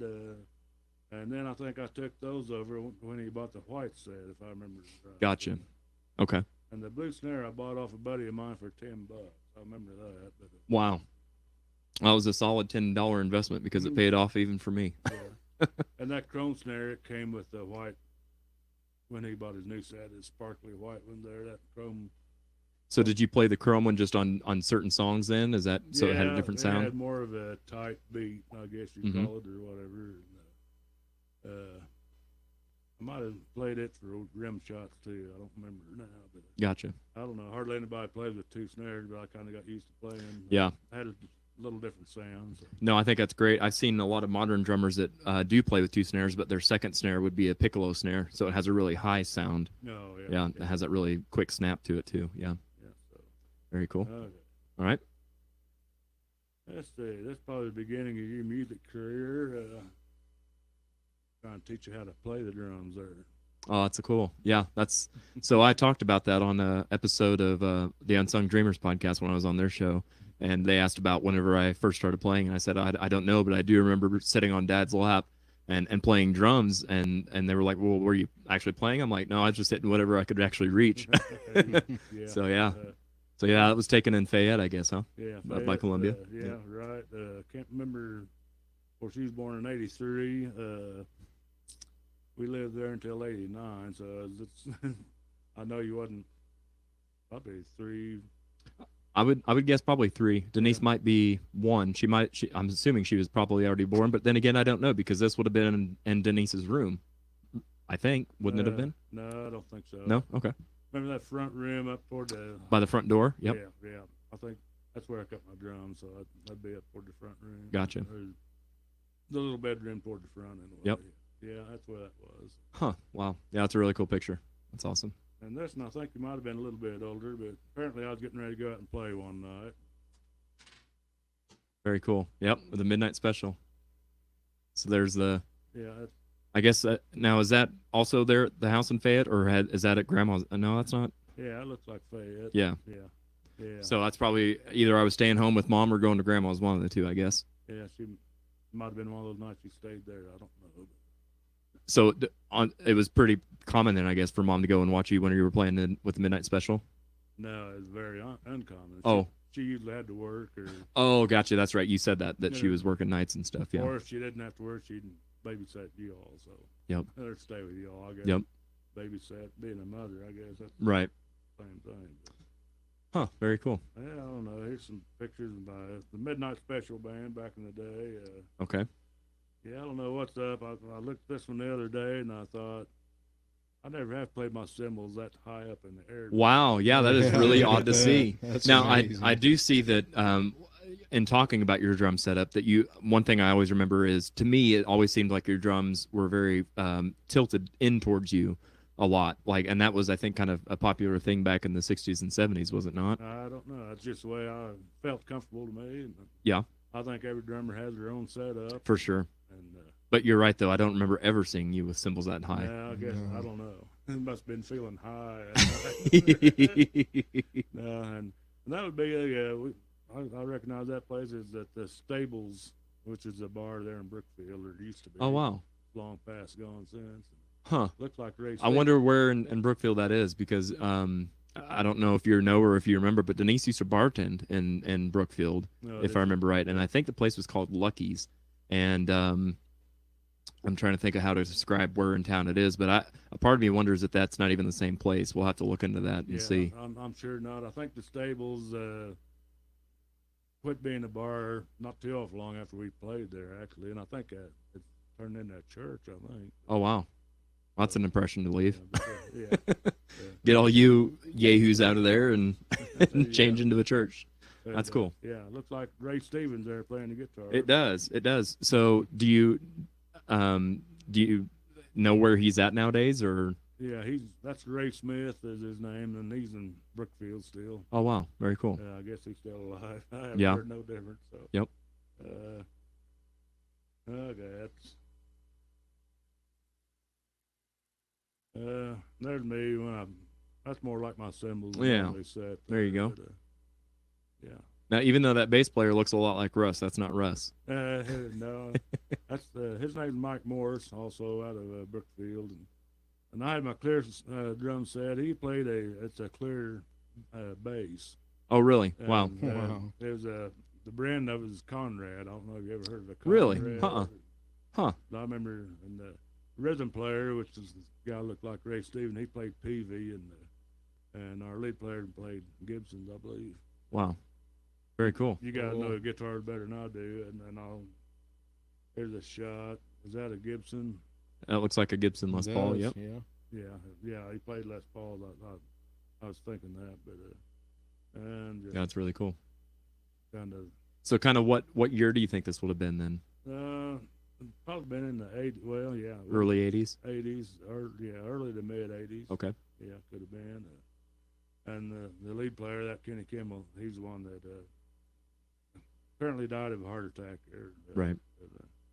Huh. There's Mike Morris. He's a bass player. I don't know. He's kind of hard to use the old picture, but that's his clear bass. there. I was going to say, it does look transparent, so yeah, that's pretty cool. I don't- Also, why you can't see it. It's see-through. And here he is again. I don't know if that's any better or not. But There you go. Oh, yeah. That's cool. Is that see-through? I think so. Looks I don't like know. it. It almost looks like it's... It looks like it's brown. doesn't Yeah, it does look Yeah. like it's brown or red or something. Maybe Yeah. that's an early one, and that's a night I had my cymbals up high. I know that. Yeah, and okay, I think on this one you probably see it's clear bass. I just kind of move this around there. Okay. Me and Kenny Kimball, Kenny gave me this shingle as a Christmas present that they had made up. Is that what? So that's a shingle. Yeah, it's a shingle off a house. Or Wow. Because I've seen that since the time I was born. I feel like that's always been in the house, in your house. Like that's really cool. yeah, so And he made this for you. yeah. I mean, he just shellacked it. And Yep. Put pictures on, shellacked it. Did you do this for all the guys in the band? Yeah, just That's- in different order. Like Yep.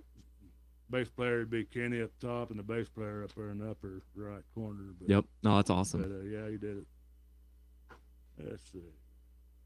There's a whole group photo. Yeah. Yeah, I don't know if you can see, but I'm going the wrong way. But There you go. yeah, you might be able to see There you go. this clear bass there. Yes, you can. Yep. I know that's a clear, and there he is at the bottom. Yeah. Yeah. There you could really see that Yeah, clear that's bass. cool. Those Yeah. are some cool pictures, Darrell. Yeah.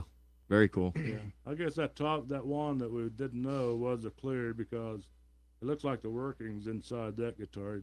they're not clear. But Well, I almost think that it's a clear base, but that it's got a pick guard on it that's possible. either Yeah. brown or black or something. I think that's what's going on Yeah. because I think you're right, Dad. It is. I think in all those pictures, it's probably the same clear base, Yeah, I but it's don't got that pick guard It on it. looks acrylic. Yeah. I don't remember him playing anything other than that. But Huh.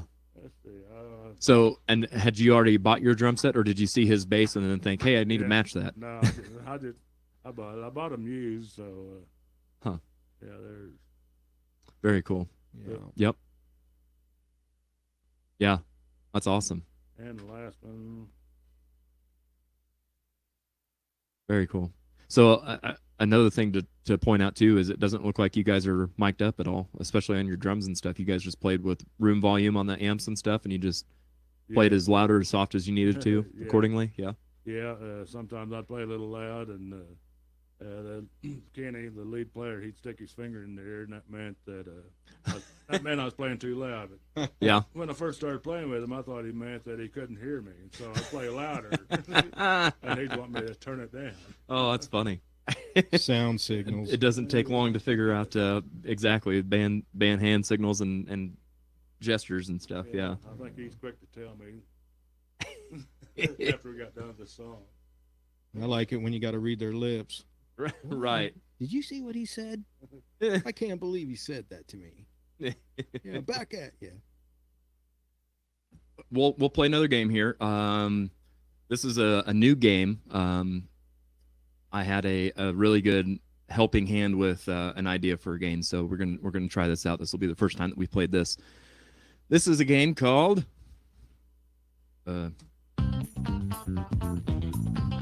Who Are You? Who are you? Hoo-hoo. So it looks like we've got some pictures of different bands. Their faces have been covered to protect their identity, and we'll see if with their faces being blacked out, if you can guess what the band is.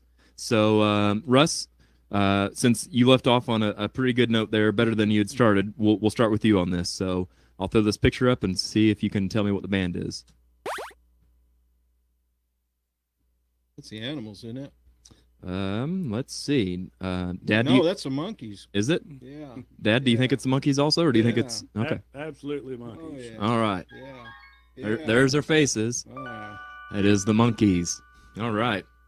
Let's see here. Let's try another one. Dad, who do you think this might be? Yeah, it sure looks like one of the Beatles. I'm gonna say John Lennon maybe. Okay. Russ, do you have a guess? No, I don't. Okay. So let's see if it's. You said Paul McCartney? No, I change it to John Lennon. John Lennon. Okay. Let's see if it's if you're imagining this right. No. Oh. Mick Jagger. Look at that. Mick Jagger it Same is. hairdo. Yep. Yep. And it blows my mind that people were so upset back then that was long hair. Yeah. Like I don't know what I would be back then. I'd be put to slaughter probably. So okay, Russ, let's see if you can guess who this is. Oh, that's the Beach Boys, man. Are you sure? It Sure. might be somebody undercover. Yeah, it's a possibility. Dad, do you think it's also the Beach Boys? Yeah, he's getting all the easy ones. Oh man. Yeah. Beach Boys. So Dad, who's this got to be? Okay, I'm gonna go with the Beatles again. All right. Wow. Sure it's not the Rolling Stones. It might Not be. not four Mick Jaggers. The Beatles. Cool. All right. Russ, you're up. That's interesting. Okay. I can't find him. Probably in Laurel Canyon, but I don't know who it is. I know it's not Neil Young. I'm at a loss, man. Okay. Dad, do you have any idea? I'm just gonna guess Bob Dylan. Yeah, Okay. that was my next That's guess. actually a really strong guess, probably. Yeah. Before I reveal the name, I'll reveal the face and see if you can tell me who it is. And I'll start with Russ. Not sure, man. Oh, he does have eyeballs. Look. Oh man. Mr. Magoo. Not sure. Dad, do you know? No, he don't look familiar. Okay, I'll give you a hint. We've heard a song of his already today. Donovan? Yeah, that's the correct answer. Yep. Yeah, it's hard to see him not sitting on a rug and stuff and playing a Yeah. a guitar barefoot and that kind of thing. I don't know if I've ever seen He was that. about as hippy dippy as they came, I think. Mhm. So, all right. Dad's complaining that Russ is getting the easy ones. Let's see what we got. Yeah. What do you think, Dad? Do you know who it My is? turn. Yep. Gotta be Mamas and Papas. I'll concur. All right. Well, Looky there. it is indeed the Mamas and the Papas. Mhm. All right. Okay. Ooh, this is going to be an interesting twist. We've always stuck with musicians and stuff, but this next person is not, to my knowledge, a musician. That's not what he's known for. So let's see if you know who this is. Dick Clark. Hey. It is indeed. Did you know it was Dick Clark because it was Dick Clark, or did you know it because of the American I Bandstand didn't even behind him? notice the logo. Yeah. I didn't even think of that until just now Me either. Russ, I want to talk to you. You talked about your time in Crimson Steel and then your journey into and out of Southern Junction. Uh-huh. You're in a new band now. Right. Was there anything between that? Okay. Before then, we had Tainted Gray, Right. and actually, I think we played a time or two with you guys. You at did, yeah. Stratford Music Festival. That's correct, yeah. Whenever I was in Sunset Strip, you were in Tainted Gray. Right. And I know that your wife played with you in that Yeah, band, and she- she also even sang yeah. backups in Southern Junction too, didn't she? Some. Some, Yeah. yep. Okay, so Yeah, was there she's- anybody else in Tainted Gray that was in Southern Junction, or are these all new people? No, pretty much all new people. Okay. Big Ed Bell was our drummer, and of course Jim. He did lead guitar and vocals. My wife, amazing singer, did vocals. Mm-hmm. Yep. Shit, I'm trying to think. Me, of course. Was this a band put together by you, or No, actually, Jim put it together. He called me one day, and he had Ed, and they were starting to do some stuff, and he asked me if I'd be interested, and I said, yeah. I wasn't doing anything at the time, so I loaded up some stuff and went, and we had a studio set up where we could play. Yeah. And we started out and took off, and we were wanting another guitar player. Kirk Wallace, but he's gone now. He left us. God rest his soul. He was an excellent guitar player. We've got a bunch of video out there. We played a lot of bars. We played some outdoor music festivals, and yeah, it was a really good time. And then we did this for, I don't know, 3 or 4 years, and selling merchandise. We were getting ready to go to the next level and do some recording. oh, really? Yeah. So you were doing covers and Oh, creating yeah. originals? Oh yeah, we were doing really good. And like I said, my wife, she's Charmin, she's phenomenal Yeah. singer too. And Yep. And it was a great thing. I miss it. I miss it a lot. We had a good time, and For sure. unfortunately, there you go again, Jim. He decided that it was time to Gotcha. move along. Well, and go like you said somewhere earlier, else. that was kind of his MO, right? Like he'd play Mhm. for a few years and then just kind of be Yeah. done and ready to move on to something else. So Yeah, it was unfortunate. And Yep. we were doing a lot of interesting stuff, and bars, like I said, outdoor venue, everything. We were doing it. Right. It was coming along. the wheels very were spinning well. probably more than they were in Southern yeah. Junction then. Absolutely. Yeah. Yep. Very And cool. then when that quit, I just I kind of put stuff away for a while, and a year or so went by. I met some other guys. At the soda pop shop. Yeah, yeah. Actually, I've got a place set up where we do everything, and I ran across some other musicians, and we started doing some stuff, and lo and behold, after a year or so playing with those guys, ended up playing with Jim again and Ed Bell. We were trying to get things going again, and unfortunately, it didn't happen. Yeah. And the band that I'm in now, if you don't mind, Inflection, Yeah, that's absolutely. where we're at. Yep. We've come to this part of it. Yep. I'd been following them for, I don't know, they were together for 3 or 4 years or so before I actually actually was invited. Okay, and where are they based? Also there in Ava? No, or? they're in they play in northern Arkansas, central Arkansas. Okay. You know, they play all over, and I'd catch them when they'd come through. And fortunately for me, after 3 years, the bass player, he decided to leave, and John Maglione, he great guy. I love him to death. You know him for a long time. Uh-huh. And I got a call, and Todd Kirkpatrick, the singer, Mike Scarf, the drummer. I get giggling thinking about some of the stuff these guys do. You know, they're really cool. I love the inside band antics. Yeah. Like that's what actually makes a lot of this fun and makes the memories. Yeah. So they actually invited me in, and we had a practice. I brought all my stuff down. I told them, yeah, I'd be honored. You know. Sure. Because you'd seen him play and stuff several I'd times. seen Yeah. him play for Right. a long time, you know. Yep. And off and on different venues, and actually they played one of the places with Tainted Gray played. They played that type of things. Actually, how I met him originally. It was an outdoor venue, a fireworks event. Gotcha. And, so anyway, what happened was we all got together. They had a keyboard player at the time. It was phenomenal, Mike Manicky. He was unbelievable. He's the best keyboard player I ever heard, man. He was just phenomenal. Well, unfortunately, you know, he had some health issues, and I was invited into the band. I got to practice with him one time, and unfortunately, Mike, he left us. He passed away. Oh man. Wow. But on a lighter note, yeah, I miss him greatly, and For those sure. guys miss him too, man. But that He goes to was speak. amazing, That you speaks, know? in my opinion, that speaks on his character and his Oh, musicianship. yeah, To be able to play with somebody one time and it Yeah. has an effect on you like that, and you still have that strong memory of how good he was. You know, it's phenomenal. yeah.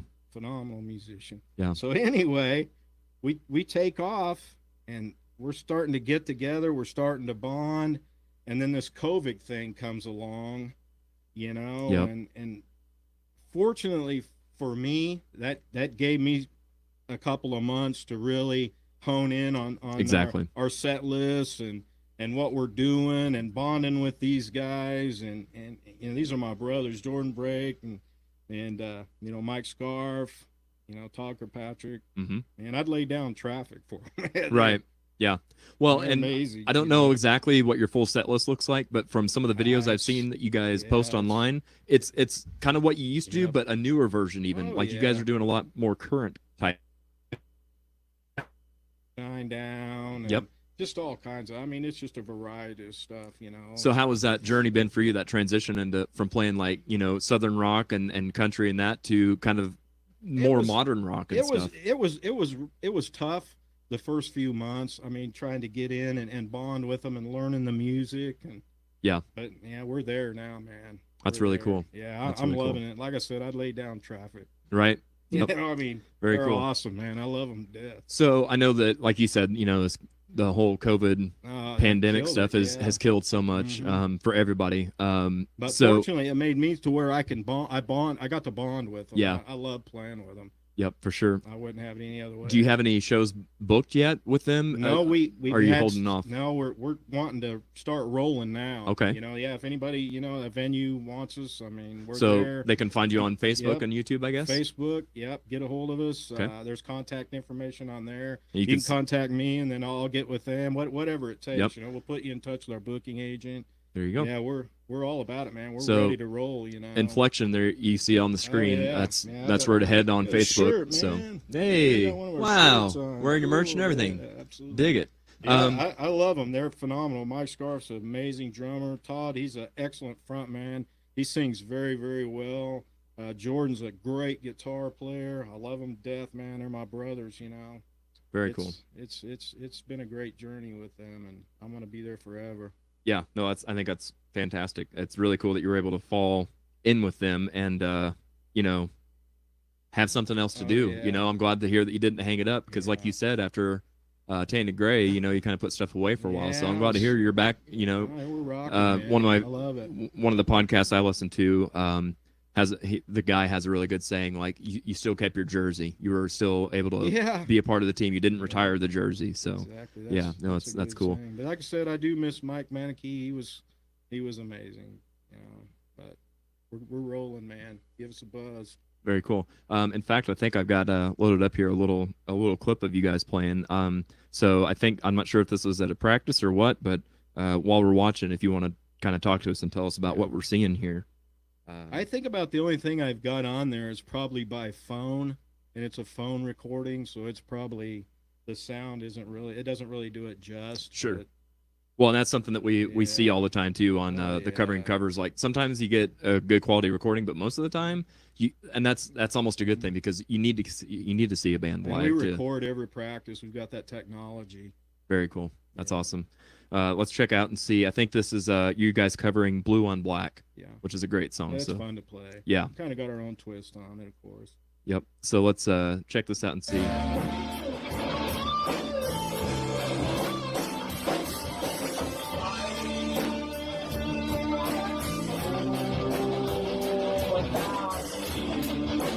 Yeah, that phone recording doesn't do it justice. Yeah.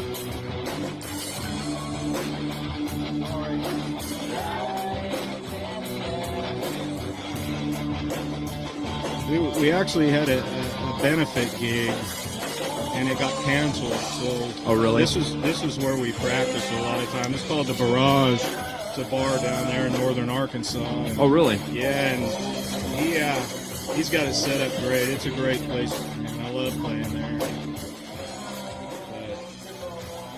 That's really cool. Yeah.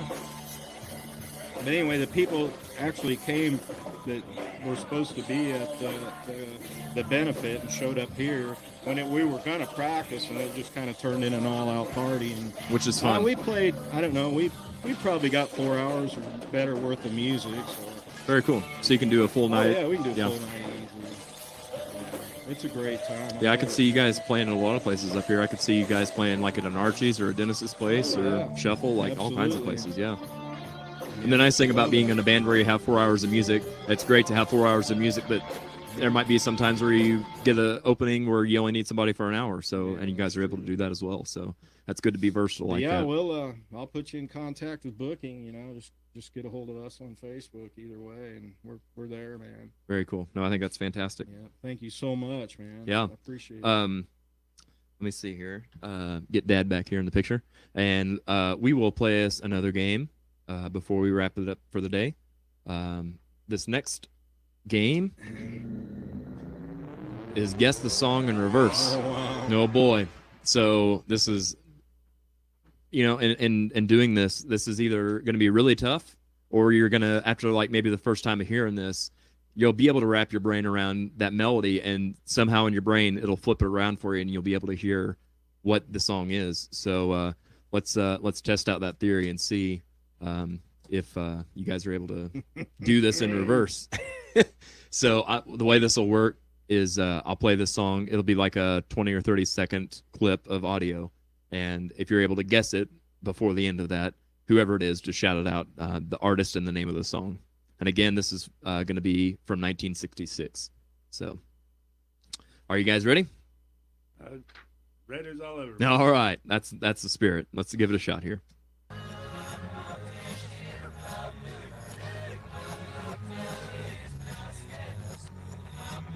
Good vibrations, man. Barbarian by the Beach Boys.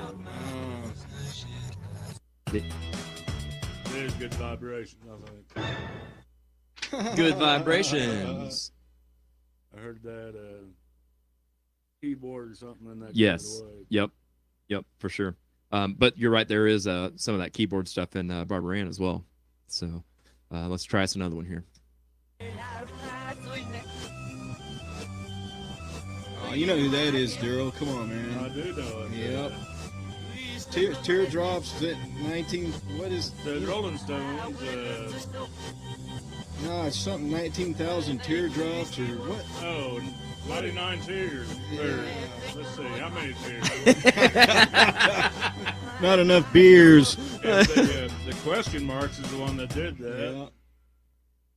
96 tears. By the question mark. Okay, let's see if that's correct. Close. Or something like that. You're close. 96. 96 Tears by Question Mark and the Mysterians. That's There you it. go. I Yeah. forgot the Mysterian. Yeah, Yeah, we forgot that part. Yeah, well, Dad was just talking about how it's always got to be a name and then the something. On that topic, something else, and putting this together, the word "the." I mean, going back to the let's see here on the Tic Tac No, like just that board alone, somewhere in here in this mess. The Rascals, the Beatles, the Mamas and the Papas, the Loving Spoonful, the Trogs, the Monkees, the Beach Boys, the Associate. Like, it's just, my gosh. So coming up with a band name was only half as hard as it is now because half your name is going to be the. Exactly. back then it was like Paul Revere and the Raiders, Right. Gary and the Pacemakers. Yep. Guys, I don't. Jan and Dean. And Russell. And I don't know. Yep. There's always something and somebody. Yeah. Seemed like. Anyhow. It's crazy how that became a trend and how it's absolutely not a trend anymore. I wonder if a lot of it has to do with other band members and stuff thinking that they didn't have enough spotlight and that kind of stuff, if they wanted kind of an equal share. And then you That's an interesting go into the thought. 70s and stuff where you had like the Rolling Stones, where it was, kind of more about everybody. And then even into the 80s, Motley Crue and Van Halen and stuff where it was kind of about well, not in Van Halen so much, but anyway, you get the idea. Let's try us another one here.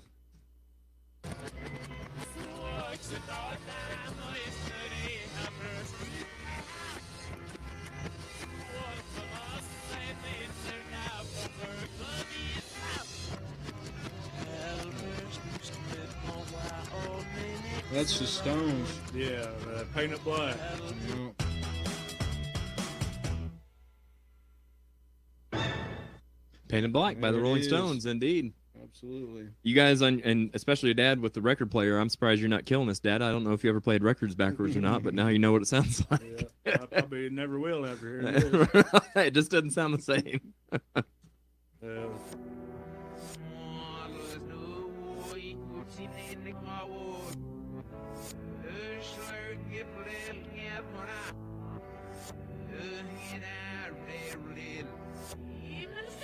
Little Red Riding Hood? No, that ain't right.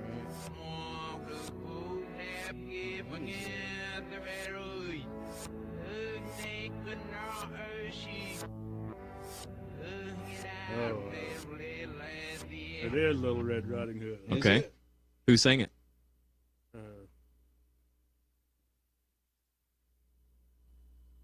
It did sing that. Let's see.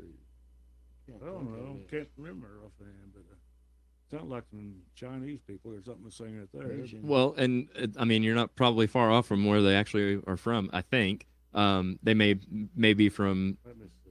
Davenport, Iowa, for all I know. But I'll give you a hint. It is somebody and the somebodies. Yeah.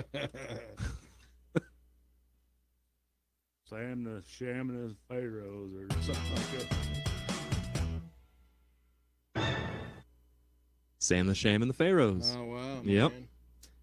Good call. Good job. Good job indeed. Let's try us another one here.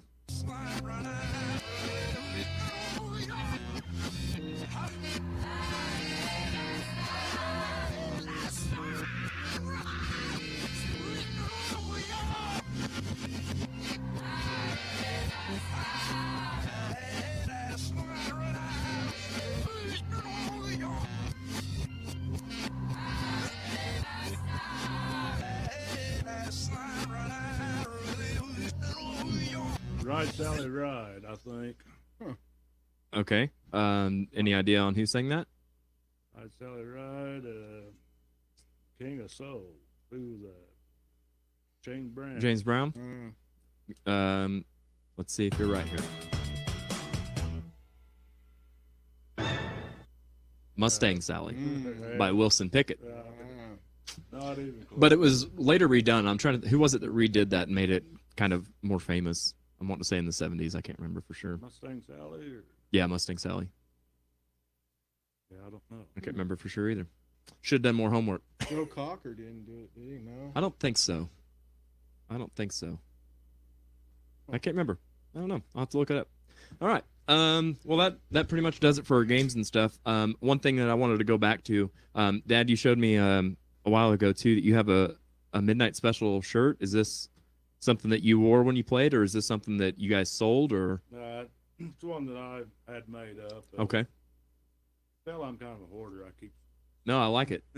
At Who- the front of it, Midnight Special. back of it, I advertise for Ludwig drums. Oh, really? Oh, cool. man. Wow. Yeah. That's very cool. And you had that made? Is that just airbrushed on there on the back? It is at the mall there in Columbia. I think once I went in there and had them made that. That's cool. Wow. man. I wish I would have. That's really cool. If I would have known that, I have a picture that just came up on my memories on Facebook from my band Death May Die, and I did the exact same thing. Again, with no knowledge that you had done that before. Wow. Did the exact same thing. Went to the Battlefield Mall and had Death May Die airbrushed onto a black T-shirt because we couldn't find we had a box of merch and it got lost. So we had a show and I didn't have a Death May Die shirt to wear, so I had one made. So that's crazy. Wow. Very cool. Well, that leaves us with our final thoughts, which is a part where I want to say a big thank you to both of you for being here. I really Absolutely, appreciate man. it. Love to come back. Absolutely. I want to have you back. All right. I hope you guys have enjoyed your time here and had fun kind of telling old war stories and stuff. Yeah. So I just want to say thanks again for making the trip, and a big happy Father's Day to both of you guys and everybody else out there that's watching. Again, next week we will be doing country music from the year 1980. So be sure to tune in next Sunday at 5, and we will see you on the next go round.